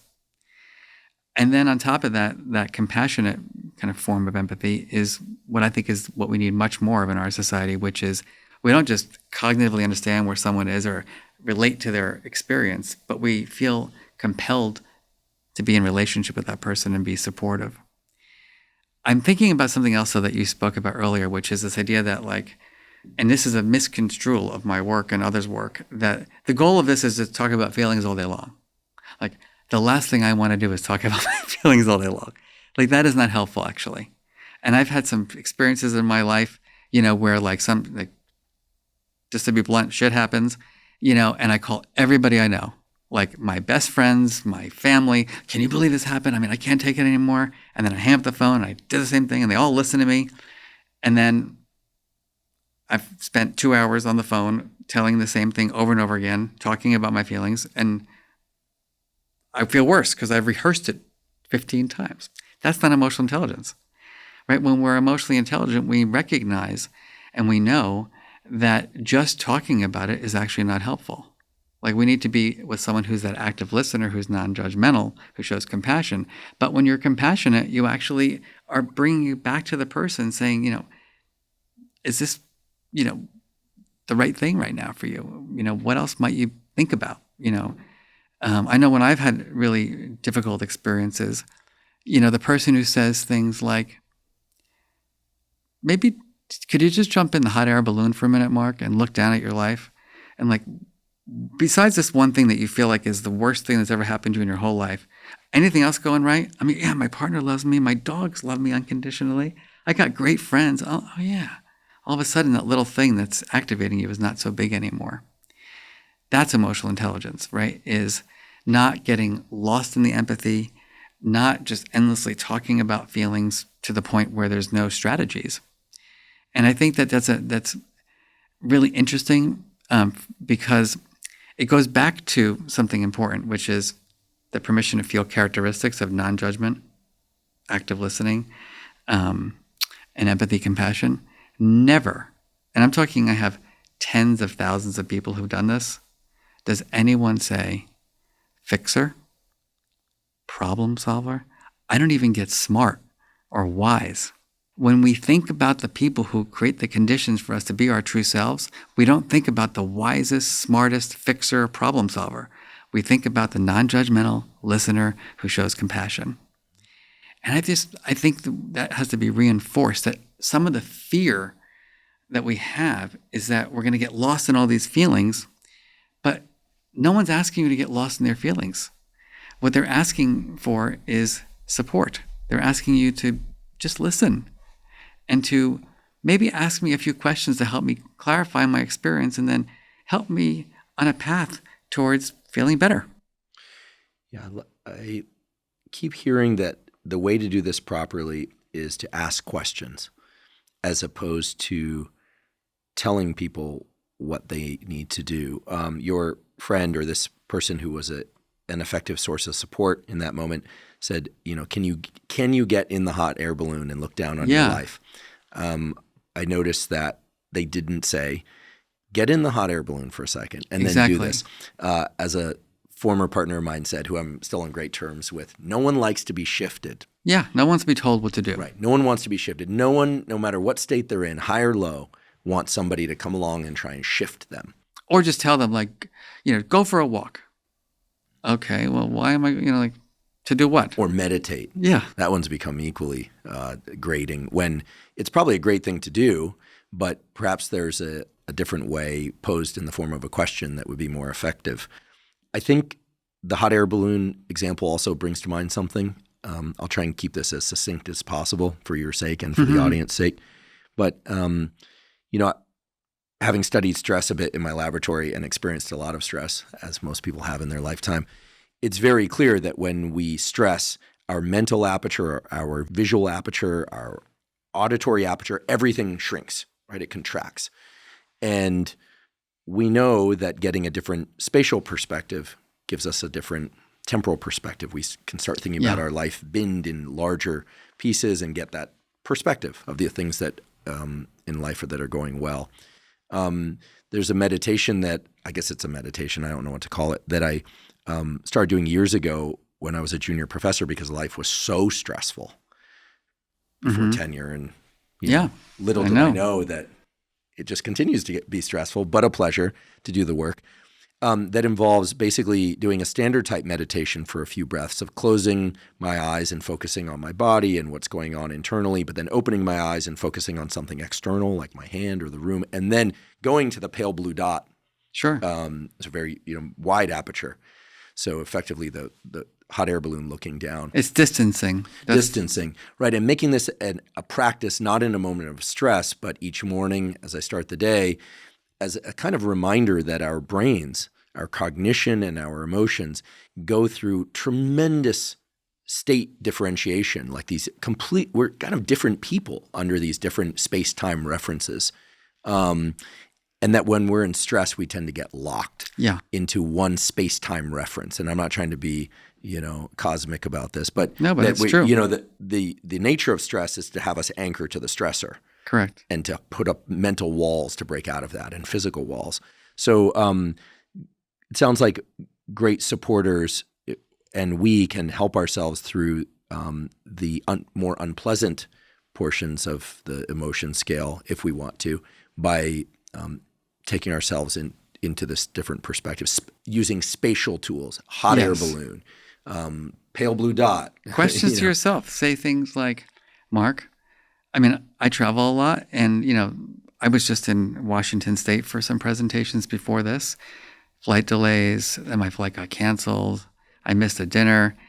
And I used to get really worked up about it. And I just take a seat at the airport, take a nice long inhale. I'm like, Mark, is this really going to be something that's going to bother you next week? I'm working on a book. I'm like, I got another night in a hotel to work. I actually reframed it as an opportunity to have some space and write. And so you can use these techniques a lot. Going back to my dad. So my dad, as he got older, his anger did come back. And he was I remember this one, time where we're at a family dinner and I had already been, in my position for a while. And there was a little bit of resentment with my father because, he was a blue collar worker and a very, very talented air conditioning repairman and had a good career. But all of a sudden, went to graduate school and got Ph.D s. And that was, it was a little bit difficult for my father at some time. And so when I got a job at Yale in particular, he got there was some emotions about that. And I remember we were at this one dinner and basically I'm not going to repeat what he said because it's really gross, but he said something like, Mark, you think your blank doesn't stink anymore. And I was like, yeesh. And then he just kind of went on and on and on. And I had to make a choice. Like, do I start crying, in the middle of this dinner because I feel so violated by my father? Do I tell him to go blank himself and walk out of the room? And I decided to use a distancing technique. I decided to make him into a movie. I decided that he was now a TV show. And that TV show was something I was observing and not feeling.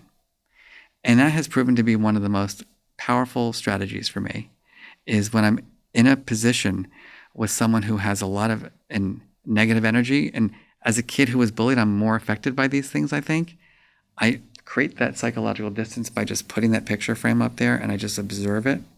And I kind of ask myself questions about it. I'm like, wow. Or I say things like, wow, that's really interesting. I wonder where I get curious about it. Like, I wonder where that's coming from. What was his childhood like that he's so angry? Mm-hmm. And it really is helpful. So these are very powerful techniques. That can be used in real time, as you just described. Very real time. I use them all the time. I'm at the grocery store, I'm not going to get into my issues, but, and I grew up with, I would say lower middle class. We didn't have a lot of money. Everything was on a budget. And, I'm fortunate to be in a different circumstance now, but I'm still cheap. And so my partner, I'm like, I don't understand. We're not buying that. That is ridiculous. We're not spending $7 on a bottle of organic almond milk. I'm not doing it. We're not doing it. And then I have to like move away from the aisle, take a little walk. I'm like, Mark, is this worth your relationship? The almond milk? Like, really? Is this what you're going to do? And so like, I don't know, maybe I'm just the only one who needs regulation like 300 times a day. But I find that different strategies, like the picture frame works when I'm angry or someone is angry with me. My anxiety, I get into the hot air balloon and I look down. When I'm like irritated with someone, I just take the walk away and I ask myself, is this really that important? And that's what I hope people will learn, is that there's so many amazing strategies out there and that we use them interchangeably with different emotions and different contexts. While a lot of the stereotypes dating back to the, let's just say in 1930s through to the end of the 1970s seem to couch people as more stoic, less emotionally expressive, especially in public or with people that they weren't very close with. There was also a tendency, at least in movies about that time, for people who were passionate to be rewarded for expressions of their passion. So it's kind of two ends of the spectrum, right? We always think of the kind of the real stoic thing, both for male and female phenotypes, right? You look at movies from the 30s and 40s, you see that, but you also saw intense expression, passionate expression, and now I suppose we're in a bit of a new place where I think there's an invitation. I like to think there's an invitation for a broader range of emotional expressions and phenotypes, let's call them. I'm a biologist after all. It's also a safe word to use still, I think. You can use the word phenotypes. Stereotypes is a bit loaded, a lot loaded. But emotionality and the notion of people being overly emotional has, unfortunately, a bit of a negative it does. tinge to it. Whereas somebody being passionate, that sounds like a pretty good thing. Well, emotional is like historically like you're hysterical. It means that you are not in control of your emotions. I don't like to use that term ever. I just find it a useless term. And because that's oftentimes when people think about emotions, they think of people being emotional. And I just don't even know what that means. It has like just connotations from the past that I don't think are helpful. Maybe that's why my graduate advisor said, instead of telling you to be careful, I'll tell you to be mindful, because the opposite of mindful is mindless, and then you'll remember. Yeah, and also exactly. And by going back, like you'll hear people say, "Why are you so emotional?" And again, that's a place of judgment. What they're saying is that you're experiencing a strong emotion that's making me uncomfortable. I don't know what to do with that feeling. So by me labeling you as emotional, I can alienate you. Where's that going to lead to? Not good communication, right? Not healthy relationships. And yet we reward people still for being passionate, even if it's tinged with some anger. Like if somebody has a cause that they're really passionate about, we don't necessarily say they're being emotional. We say they're really passionate about this. There seems to be a subtle difference there. There is. That maybe it's rooted in a kind of a trajectory of like trying to achieve a specific outcome, whereas just anger or sadness kind of just, geysering out of us, it doesn't seem like it's directed towards an end point. Right. It's more evacuative. The emotional is the judgment, right? When I say, Andrew, you're so emotional, right? It's also can be a form of gaslighting, right? Which is I'm trying to get you to believe something about yourself that I want you to believe, which may not be a reality at all, which is usually problematic in our society. I think most of our low self-esteem comes from gaslighting in our childhoods. People gaslighting each other. Yeah, I think that's the beginning of bullying, which is that, Mark, you're too skinny. Mark, you're too overweight. Mark, your nose is too big. Mark, your nose is too small. Mark, you're too feminine. Mark, you're too masculine. And then all of a sudden, there's no feelings mentors. There's no education. And I just start believing it. And then it becomes my reality. It's like a self-fulfilling prophecy. And it's awful. I mean, you see it all the time. We're not born being self-critics. We're born being experience dependent, right? We depend on relationships.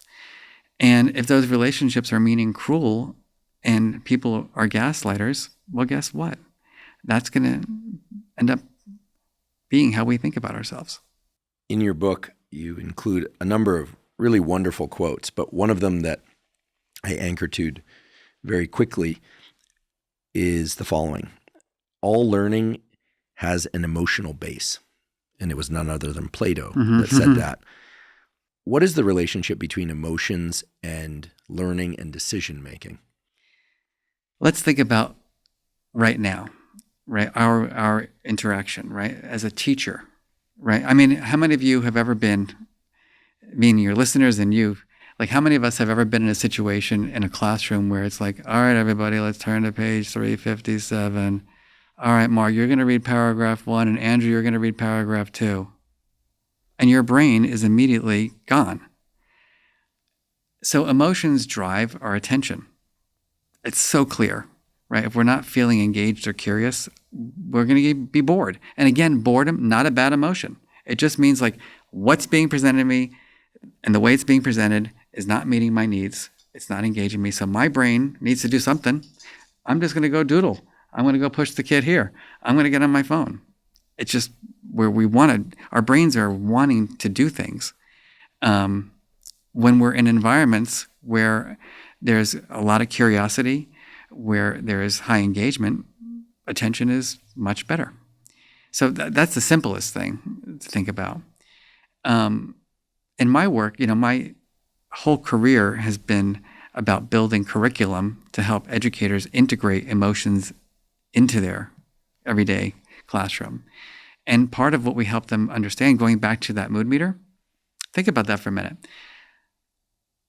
A lot of us, because of our dispositions, we tend to speak with a certain cadence. We tend to present in a certain way.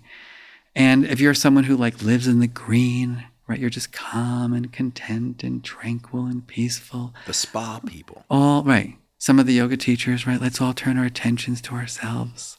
They're great. I love yoga. But my point is, if you're always in that green quadrant, for me, even though I'm living there a lot, it's give me some energy, please.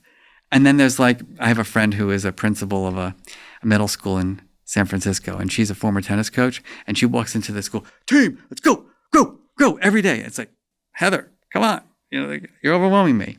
And then you've got people who might be in that kind of, blue quadrant. It's we've done some education work in the past, and let's be real, how much education reform really matters. Why, Mark, you do all this research, but who's reading it? Is anybody really reading it? Such a downer. Yeah. Or that person who's always in the red, right? That's activated, it's caustic, And so my point here is that, we're going to default in many ways to being in one of these quadrants, maybe all day long, maybe part of the day.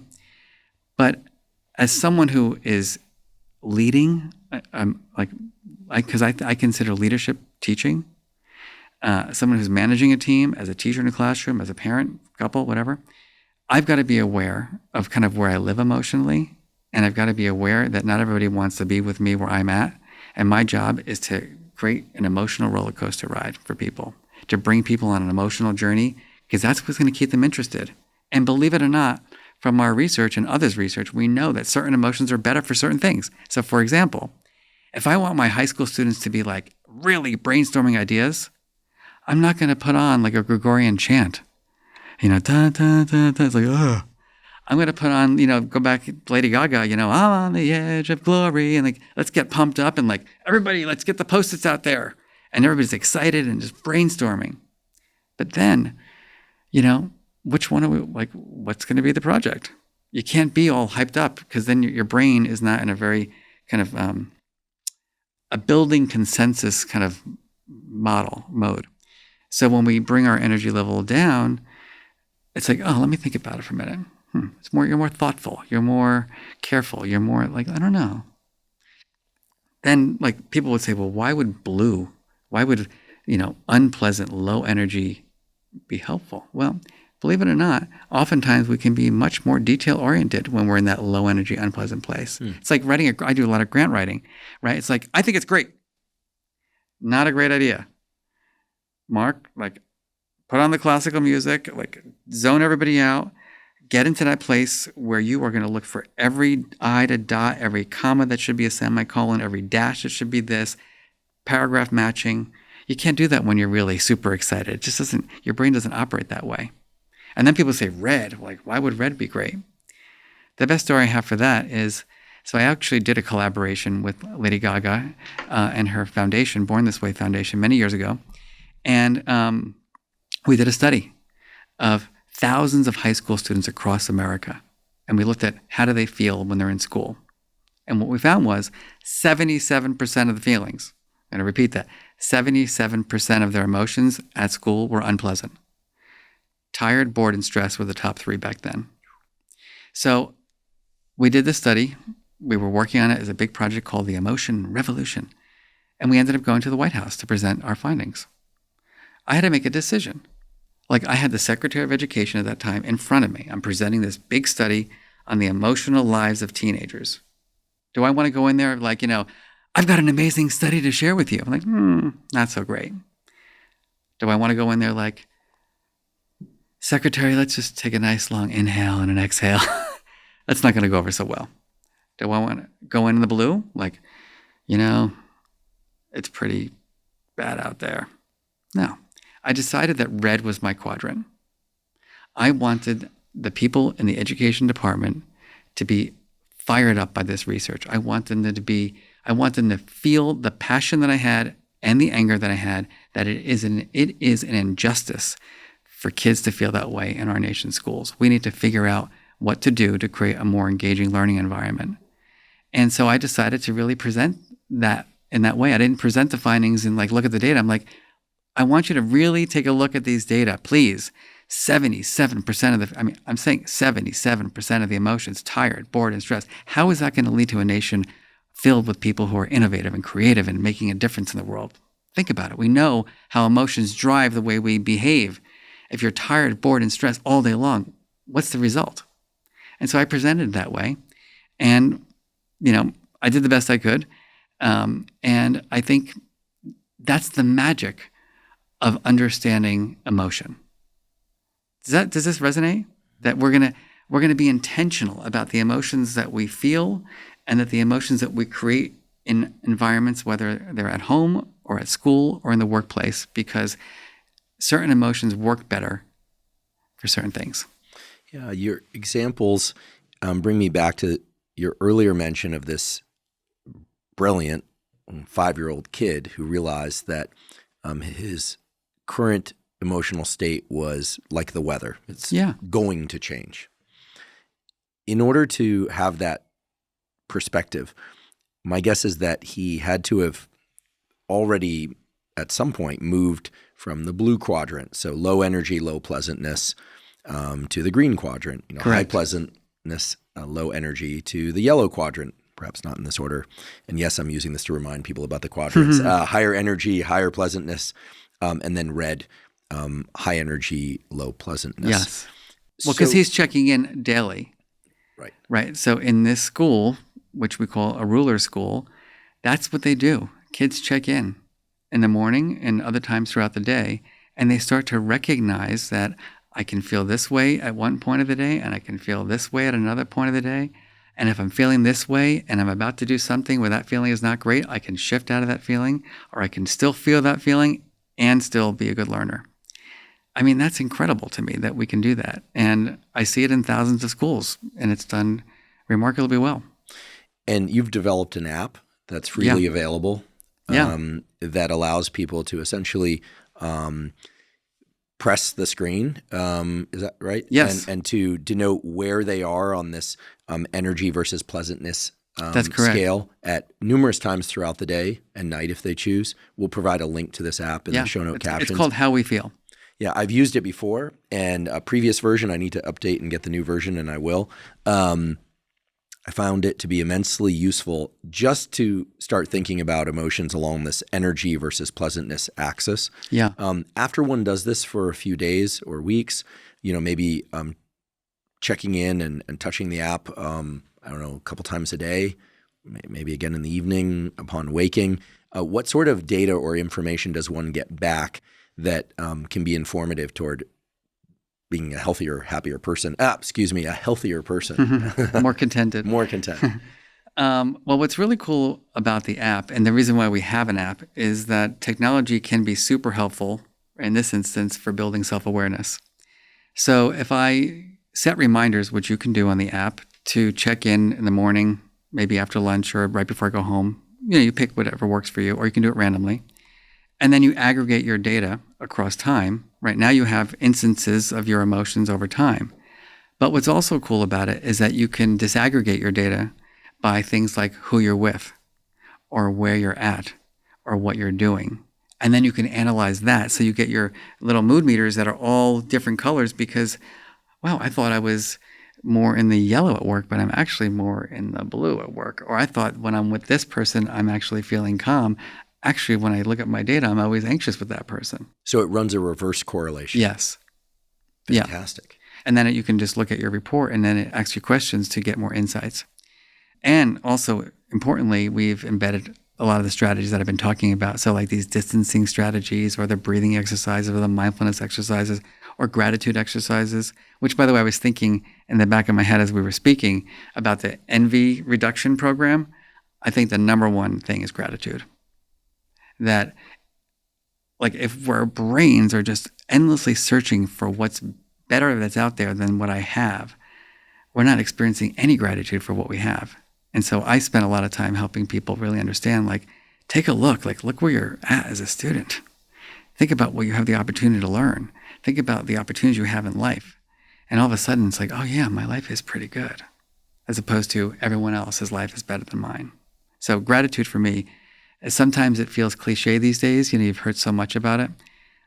I can't talk strongly enough about both the practice and the science that supports it. Yeah, amen to that. When I did an episode about gratitude now some years ago, I was positively shocked to see the data. Yeah. The data on gratitude practices are so striking in terms of whether or not one looks at neurotransmitter expression or whether one looks at happiness rating scales, as it were, learning, ability to learn.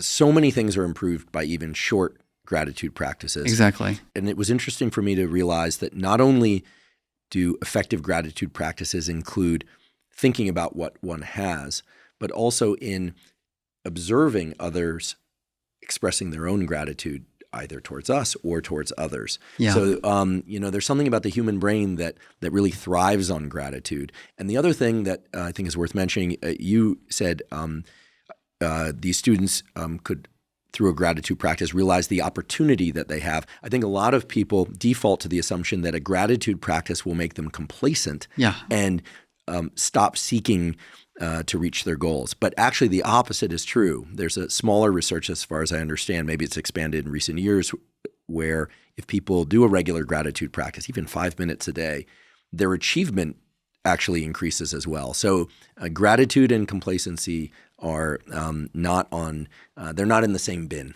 Yeah, exactly. These are all evidence-based strategies to help us have a better life.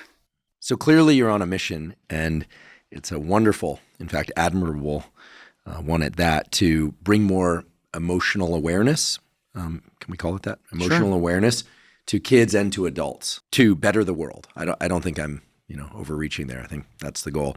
I'd like to get back to your origin story a bit to understand a little bit more about the motivation behind the goal. You've written about in your book, and you've spoken a little bit today about the fact that you were bullied pretty viciously. Yeah. And also were the target of abuse. Yeah. And when one thinks about bullying in particular, we, I think, all hopefully naturally default to, okay, how can we stop bullies? But I'm guessing this is a two-sided issue, and I'm not trying to create empathy for bullies here, but I'm guessing that in order to really disintegrate the bullying problem down to zero, which would be the ultimate goal. Sounds great to me. Yeah, that we need to get into the minds of both the bullied and the bullies. Correct.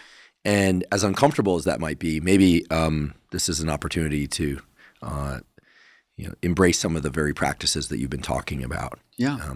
So if you would, could you tell us a little bit about how, as a kid, how you perceived your bullies? I'm very curious about that. I can say I've never been bullied, but I've also not been a bully. I can easily say, I was thinking about this during our brief break there, I hate bullies. Like I hate them. I'm like right there in the red, low pleasantness, like top corner there. Like it activates me physically. Like it makes me Yeah, angry, it makes me should. want to do something about it. But as somebody who was bullied, how did you perceive your bullies? Did you think they were like correct or the authority? And how have you embraced whatever understanding that was and morphed it over time to be able to think about how to solve the bullying problem, both from the perspective of the bullied and the bully? Yeah, we're gonna have a couple of days together for this. I think, when I think about my 8-year-old self, 10-year-old self, 11-year-old self being bullied. Remember, bullying is about a power imbalance. That's one of the core elements of it. It's about the intent to harm, which is it's not conflict. It's not like sibling rivalry. It's intention to harm, where there's a power imbalance, and how long and the repetition of it. Those are the three key factors in bullying. It's repeated, it's intended to harm, and there's a power imbalance. And so that puts you in a really powerless position when you think about it. When you have nobody to support you, no upstanders, no one else around you to help you get out of the situation, what happens is that you feel fear. And what I felt, and it's been the emotion that I've struggled with my whole life, is shame. Because what happens when you're bullied often is that you are made to feel like you are not worthy. It's diminished self-worth. Because I've got power over you. I'm going to do whatever the hell I want to you. I'm going to say whatever I want to say. I'm going to spit on you. I'm going to throw you into the locker. I'm going to, do crazy stuff, which is what happened to me. And guess what? There's nothing you can do about it. And when you're in an environment where nobody does anything about it, it creates despair. So you can see how there's a lot of emotions there. And I'll tell you right now, one of my hardest memories of being a student in around when I was around 10 years old, is that I remember being in a classroom in math, and I was wearing like a vest, like a down vest as a protection. It was like my thing to hold on to, like my little vest was going to be protective of me. The only problem was I had two bullies sitting on either side of me. And what they did throughout the entire class was they used pen and they just wrote things about me on my jacket. And I can still remember, like, you're sitting across from me, you being my teacher. And I can still remember locking eyes with my teacher and him just looking away. And that feeling that you have of complete despair, like, how is it that I'm not being protected, by this adult in my community? And so that's the issue that we're trying to solve for. Now, I could make all kinds of excuses about the teacher. Maybe he didn't really notice. I don't buy it because it was repeated over time and it was happening a lot. I could also say that, maybe he misread my facial expression. I'm not buying that either. I think it was either he had a mindset, this is a rite of passage. You got to toughen up, kiddo, or you're not going to survive in your Clifton High School. Or another point is that he just was like, I have no idea what to do about it, and I'm just going to let it go. None of those are an option for me anymore. It's just not acceptable. And so we need to teach people skills. People need to be emotionally perceptive. Like, emotions are signals. That's an important point of this conversation.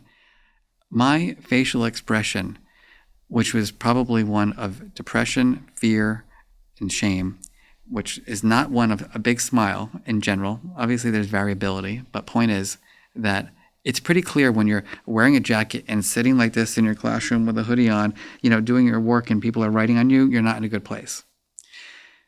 How that perception of my experience, my emotion, was not a signal to do something blows my mind.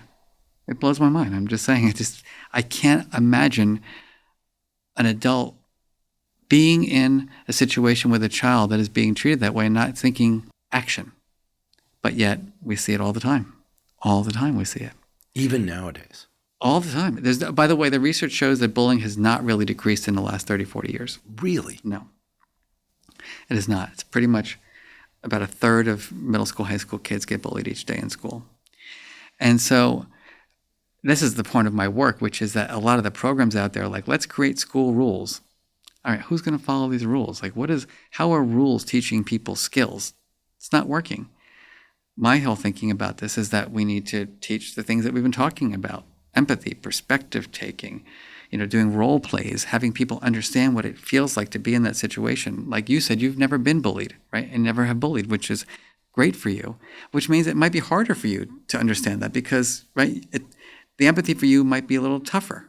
Yeah, that's part of the reason I asked the question. I mean, I was debating to myself whether or not I ask it in that way because I didn't want to come across as insensitive. No, it's not at all. You It's care. precisely because I have sat on neither side of the bullying equation that it's kind of a foreign thing to me. It also makes me realize, and especially now after what you just said, that while I was in high school, I'm guessing there was a lot of bullying going I'm sure you around, might have witnessed it. and I missed it. Yeah. I had some friends that could definitely be classified as misfits. Yeah. And I think looking back, they hung out with my group of friends because we were definitely different. We were into different things. We weren't me, meaning my peers, grew up in the John Hughes film era where you had like the jocks versus the hippies versus the skateboarders versus the burnouts. Yeah, exactly. And and I had my crowd and was friends with a number of people outside that crowd. But there were these kids that would hang around us that weren't into the same things that we were. And I am looking back and realizing now that they did it because they were definitely safe with us. Yeah. And well, that's your fair, fundamental. we could be a right. little scary if we wanted to be, but we weren't the type to go out and be scary. So I think they must have sensed some safety with us. And I actually have very fond memories of those kids and know some of them still now. So yeah, I asked that way in part because I realized I missed a lot. Well, Lord knows I missed a lot of what was going on in high school for other reasons, but I just missed a lot of this. And I think even in academic culture as an adult, not now, but I certainly witnessed bullying at meetings that was more demonstrative, where people would make fun of people in general in a way that I felt suppressed the likelihood that people would ask questions, which is a kind of different form of posturing and bullying, right? Like make students afraid to raise their hand and ask questions at meetings, for instance. It's intimidation. Right, intimidation. And I experienced that too. I remember when I was younger in my career, I was giving a speech and people were like, "Oh, he does the field research, like in school. That's soft science." And I was very, very fortunate, and I was hurt by it because it's like, by the way, like doing your experiment in the laboratory with your sophomores in college is a lot easier than trying to randomize 60 schools in Brooklyn and Queens, New York, and try to find effects of your program. It's hard research, really difficult. Even just working on humans is hard. Yeah. For those of us that have worked on both animal models, which I no longer do, and humans, which I've done and do, working on humans is that much harder for all sorts of reasons. Yeah. They're not on the same genetic background. Exactly. You can't just put them in their cage, take them out, the same different dark cycles. Some slept well, some didn't sleep well. I mean, there are issues with animal work as well. But yeah, just even embracing human research at all is an immense challenge. So the idea that it would be viewed as soft is, that's just like laughable to me. But exactly. But I was very fortunate that there was a professor, a very senior professor. His name was Ed Ziegler. He was one of the co-founders of Head Start, and he became my adult Uncle Marvin. And I'm giving this speech, and all these people are like trying to really demolish the presentation and my research. And he was revered because he was like this famous developmental psychologist. And he just stood up and he slams the table. He's like, "I like this research." I'm like, "And I love you," because I needed you to stand up for me because I'm like I'm like the little postdoc here, right? Like I need support. And so my argument is that it's a human right to be protected, right? Now, I could protect myself now, right? Of course I can. But I'll give you another example of this. Gosh, this is a really tough one for me. I would say 8 years ago,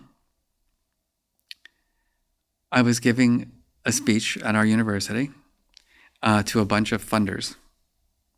And it was me and another professor who I will not name, who is bigger than I am and bigger personality than I am and has a kind of rough reputation of being kind of a bully.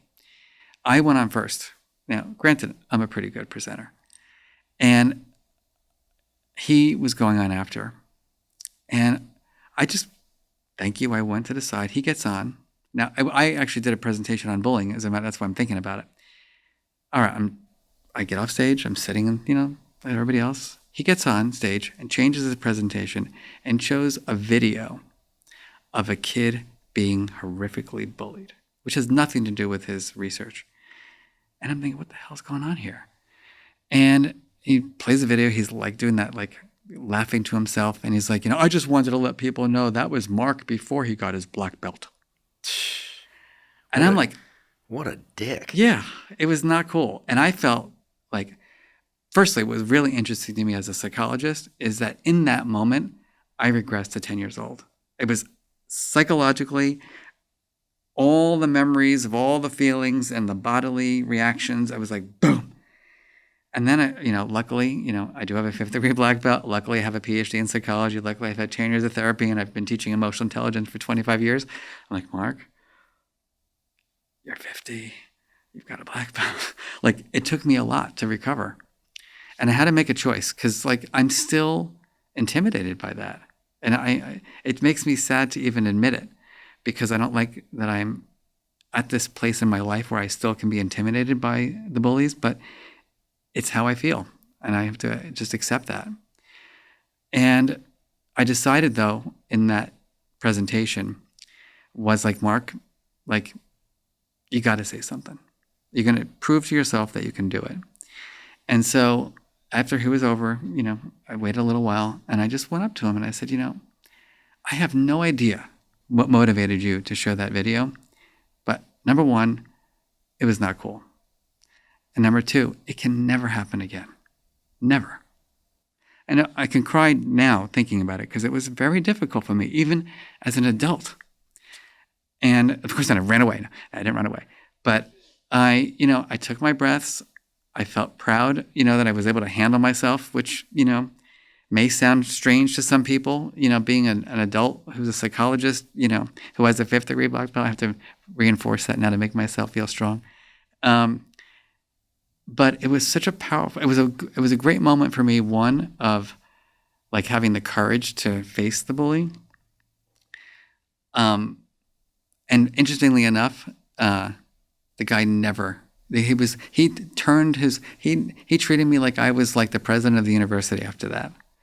And so my point of telling that story is that I was 50.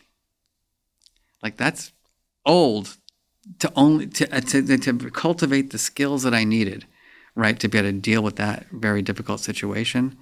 And my dream is that, I tell people I'm so envious of that kindergartner because I've been lucky enough to be the developer of the curriculum, but I didn't live it. And so talking about neuroscience, I'm not wired like that 5-year-old is going to be wired because they're growing up in an environment where every day they're checking in on their feelings. It reminds me of just another story. I was in a school in Brooklyn, and kids, this one school's been using our program for a decade, and the kids wanted to meet me. And the principal of the school, who's my former student, he said, you can ask Mark anything. And it's why do you do this? And what motivates you? And I was telling these kids the story of my childhood. And this one girl, she must have been in 6th grade. She said to me, it's really hard for me to understand your experience. I said, why? She's like, I've been going to this school since I'm in kindergarten, and I can't think of a day that someone didn't ask me how I was feeling. It's powerful. When you think about her neural development, right? All the pathways that are being built for this person or these children in thousands of schools to be learning their feelings, understanding where they're, why they're feeling the way they're feeling, to interact with other kids and see how they're feeling and how they express their feelings and how they deal with their feelings, and learning strategies together in a cooperative environment to cultivate, and how that gets more complex with development, right? Because in kindergarten, you're learning about sadness and disappointment, but then you're learning about despair and alienation and exclusion. And that's what makes this work so interesting, is that these concepts evolve throughout our lives, right? Think about it. What anger meant to me when I was 5 is not what it meant to me when I was 10 or 15 or 25 or now 55. Your description of confronting this bully. I don't even want to call them your colleague because there's nothing collegial about I agree. that. I thought it was an embarrassment for the university. But more importantly, the fact that you were able to confront them is, to me, and I think to anybody that hears that story, the definition of courage. Yeah. Because it's in the moments where we feel like this big and we're collapsed on ourselves and we don't know where the resources are and we don't have somebody sitting there like holding our shoulder saying, listen, I'm going to go talk to them, or let's go talk to them, that you did that for yourself. You internalized the lessons you'd learned initially from your uncle. Yeah. And brought that forward. And I think anyone hearing that story, it's obvious to them that that is a great act of courage. And it's an inspirational one too, and a reminder that for people that are being bullied as adults as well, that it's important to calmly but directly and firmly express, like you basically gave them a no, like a really strong no, like you would to a puppy that was like putting itself in danger or something, except in this case, it's a human being who had agency, and so he needed he needed to be punished slightly. Yeah, he needed to be educated about boundaries and about how this game of being a colleague is played. Well, certainly not rewarded. You're right. Punished isn't the right word. He certainly, whatever dopamine hit he got from that I think part of the antic was just needed to be retracted. That needed to be taken away from him. Yeah, and I think that we should spend a minute on punishment because it never works. Unless it's consistent, harsh, and nobody wants to be punished because it doesn't feel good and it doesn't teach people anything, right? Go to your room. What does that teach me? It teaches me to go to my room and ruminate and get angrier. I've been in schools that are not using our model. I'll never forget this one moment where I was in a principal's office. A kid had given the teacher the finger and got thrown to the office, and it was a Tuesday. And it was Tuesday before the next week was going to be a holiday break. And it was a 2-day suspension, for giving the teacher the finger. But that was going to be till Thursday. And then Friday, after that, there'd be a week break. And I literally heard the principal say, let's just make it 3 days so we don't have to see this kid for 10 days. And I'm thinking, what is this person learning about empathy, about self-regulation, about emotional awareness? They're learning nothing. They're going to be thrown out with no skills in an environment that's probably not supportive. And so I just think this has to change. And it still does happen. Not as often, thank goodness. I'm a prevention scientist, so I don't want to wait until everyone has an anxiety disorder and everyone's been bullied. I want to cultivate a society where people have the skills they need to navigate their emotions and know how to build healthy relationships and make sound decisions and have good mental health and achieve their dreams. And it occurred to me just now that you're effectively doing what your uncle did for you, but for millions and millions of people. God bless Uncle Marvin. I have as you know now, the storyteller, but one of the most profound moments of my career was just after I had written my book and I was on my book tour. I'm in Westchester, New York, and I'm giving a speech. And I had never spoken about my uncle in that level of detail, nor my abuse, by the way. I talk about courage. It was not till 48 writing this book that I decided, people ask me, why are you so passionate? And I would say I hated school, I was bullied, but I believe I was robbed of my emotional life as a child because of the abuse and, my circumstances. And I felt I needed to just share that a little bit. Not the focus, but I needed to be real. So I'm sharing about Uncle Marvin, the 6th grade teacher from Monticello, New York State. And this guy has this, like that woman in the audience, he had an epiphany. He's like, are you talking about Marvin Moore, the 6th grade social studies teacher from Monticello, New York? I'm like, yes. He's like, Mark, you're not going to believe this, but your Uncle Marvin was my Uncle Marvin. I'm like, are you kidding me? He's like, your uncle was my 6th grade teacher 45 years ago, and he's the reason why I teach. I was blown away. I was shaking, so excited that I never met one of my uncle's actual students, because we worked when I was older. He was older, and so I said to the guy, I got to finish my speech, but can I interview you afterwards? He's like, yeah. So I interview this guy. I have it on tape. 45 minutes, what he remembered about his 6th grade social studies class. I mean, I have no memories of my social studies class. This guy remembered details of my uncle's facial expression, body language, the way he taught feelings, the way he taught history. It was on and on and on. But here's the kicker.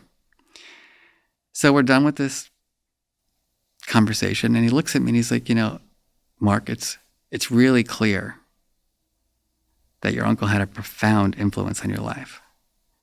And so I just have one question for you. For whom are you and Uncle Marvin? And it just like I'm the professor here. I'm the one who does the teaching, right? I do the research. You don't ask me questions like that. And it was so eye-opening for me about just, my life in terms of how I spend my time with my own family. And am I giving that non-judgment? Am I giving that active listening? Am I showing my empathy and compassion? I'm like, I'm a workaholic. I write the papers. I'm not living it. And it really has made a profound difference for me. I really try hard to be an Uncle Marvin. And it's tough because time, right? All the factors that we talked about earlier. But gosh, if we only had more of those in our world.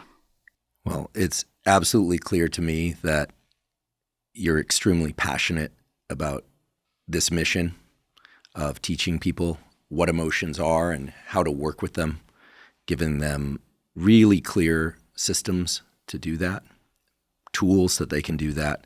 And I think it's fair to say that you answered your own question, in my opinion, if I may, that, you, through your Uncle Marvin to you and through the work that you do and through your public education effort, which includes your graciousness in coming here and sharing with us what you know, what you believe people can benefit from. And it's absolutely clear to me that people can so benefit from these tools. And what you put into your book, which does include some very personal things that I must say are entirely couched toward the reader understanding and learning how they can make themselves and others and the world a better place. It's really extraordinary. I appreciate that. The rippling out effect is not a sufficient way to describe it. It's really an enormous amplification of the hard work you've done, and I'm just really, really in awe of the fact that you've taken hard experiences and transmuted those into so much good. And so on behalf of myself and everyone listening and watching, I just want to extend an enormous debt of gratitude. This is truly important work, and I don't say that lightly. I really appreciate that. Thank you. Thank you for joining me for today's discussion with Dr. Marc Brackett. To learn more about his work and to find links to his book, Permission to Feel, which, by the way, I highly recommend, as well as other links to his laboratory and other resources, please see the links in the show note captions. If you're learning from and or enjoying this podcast, please subscribe to our YouTube channel. That's a terrific zero-cost way to support us. Another terrific zero-cost way to support us is to follow the podcast on both Spotify and Apple. And on both Spotify and Apple, you can leave us up to a 5-star review. Please also check out the sponsors mentioned at the beginning and throughout today's episode. That's the best way to support this podcast. If you have questions for me or comments about the podcast or topics or guests you'd like me to consider for the Huberman Lab podcast, please put those in the comment section on YouTube. I do read all the comments. For those of you that haven't heard, I have a new book coming out. It's my very first book. It's entitled Protocols, an Operating Manual for the Human Body. This is a book that I've been working on for more than 5 years, and that's based on more than 30 years of research and experience. And it covers protocols for everything from sleep to exercise to stress control, protocols related to focus and motivation. And of course, I provide the scientific substantiation for the protocols that are included. The book is now available by pre-sale at protocolsbook.com. There you can find links to various vendors. You can pick the one that you like best. Again, the book is called Protocols, an Operating Manual for the Human Body. If you're not already following me on social media, I'm Huberman Lab on all social media channels. So that's Instagram, X, formerly known as Twitter, Threads, Facebook, and LinkedIn. And on all those platforms, I discuss science and science-related tools, some of which overlaps with the content of the Huberman Lab podcast, but much of which is distinct from the content of the Huberman Lab podcast. Again, that's Huberman Lab on all social media platforms. And if you haven't already subscribed to our Neural Network newsletter, the Neural Network newsletter is a zero-cost monthly newsletter that includes podcast summaries as well as protocols in the form of brief 1 to 3 page PDFs. Protocols that cover things like learning and neuroplasticity, how to optimize and regulate your dopamine, how to improve your sleep. Again, all available, completely zero cost. You simply go to hubermanlab.com, go to the menu tab, scroll down to newsletter, and provide your email. And I should point out that we do not share your email with anybody. Thank you once again for joining me for today's discussion all about emotions with Dr. Marc Brackett. And last, but certainly not least, thank you for your interest in science.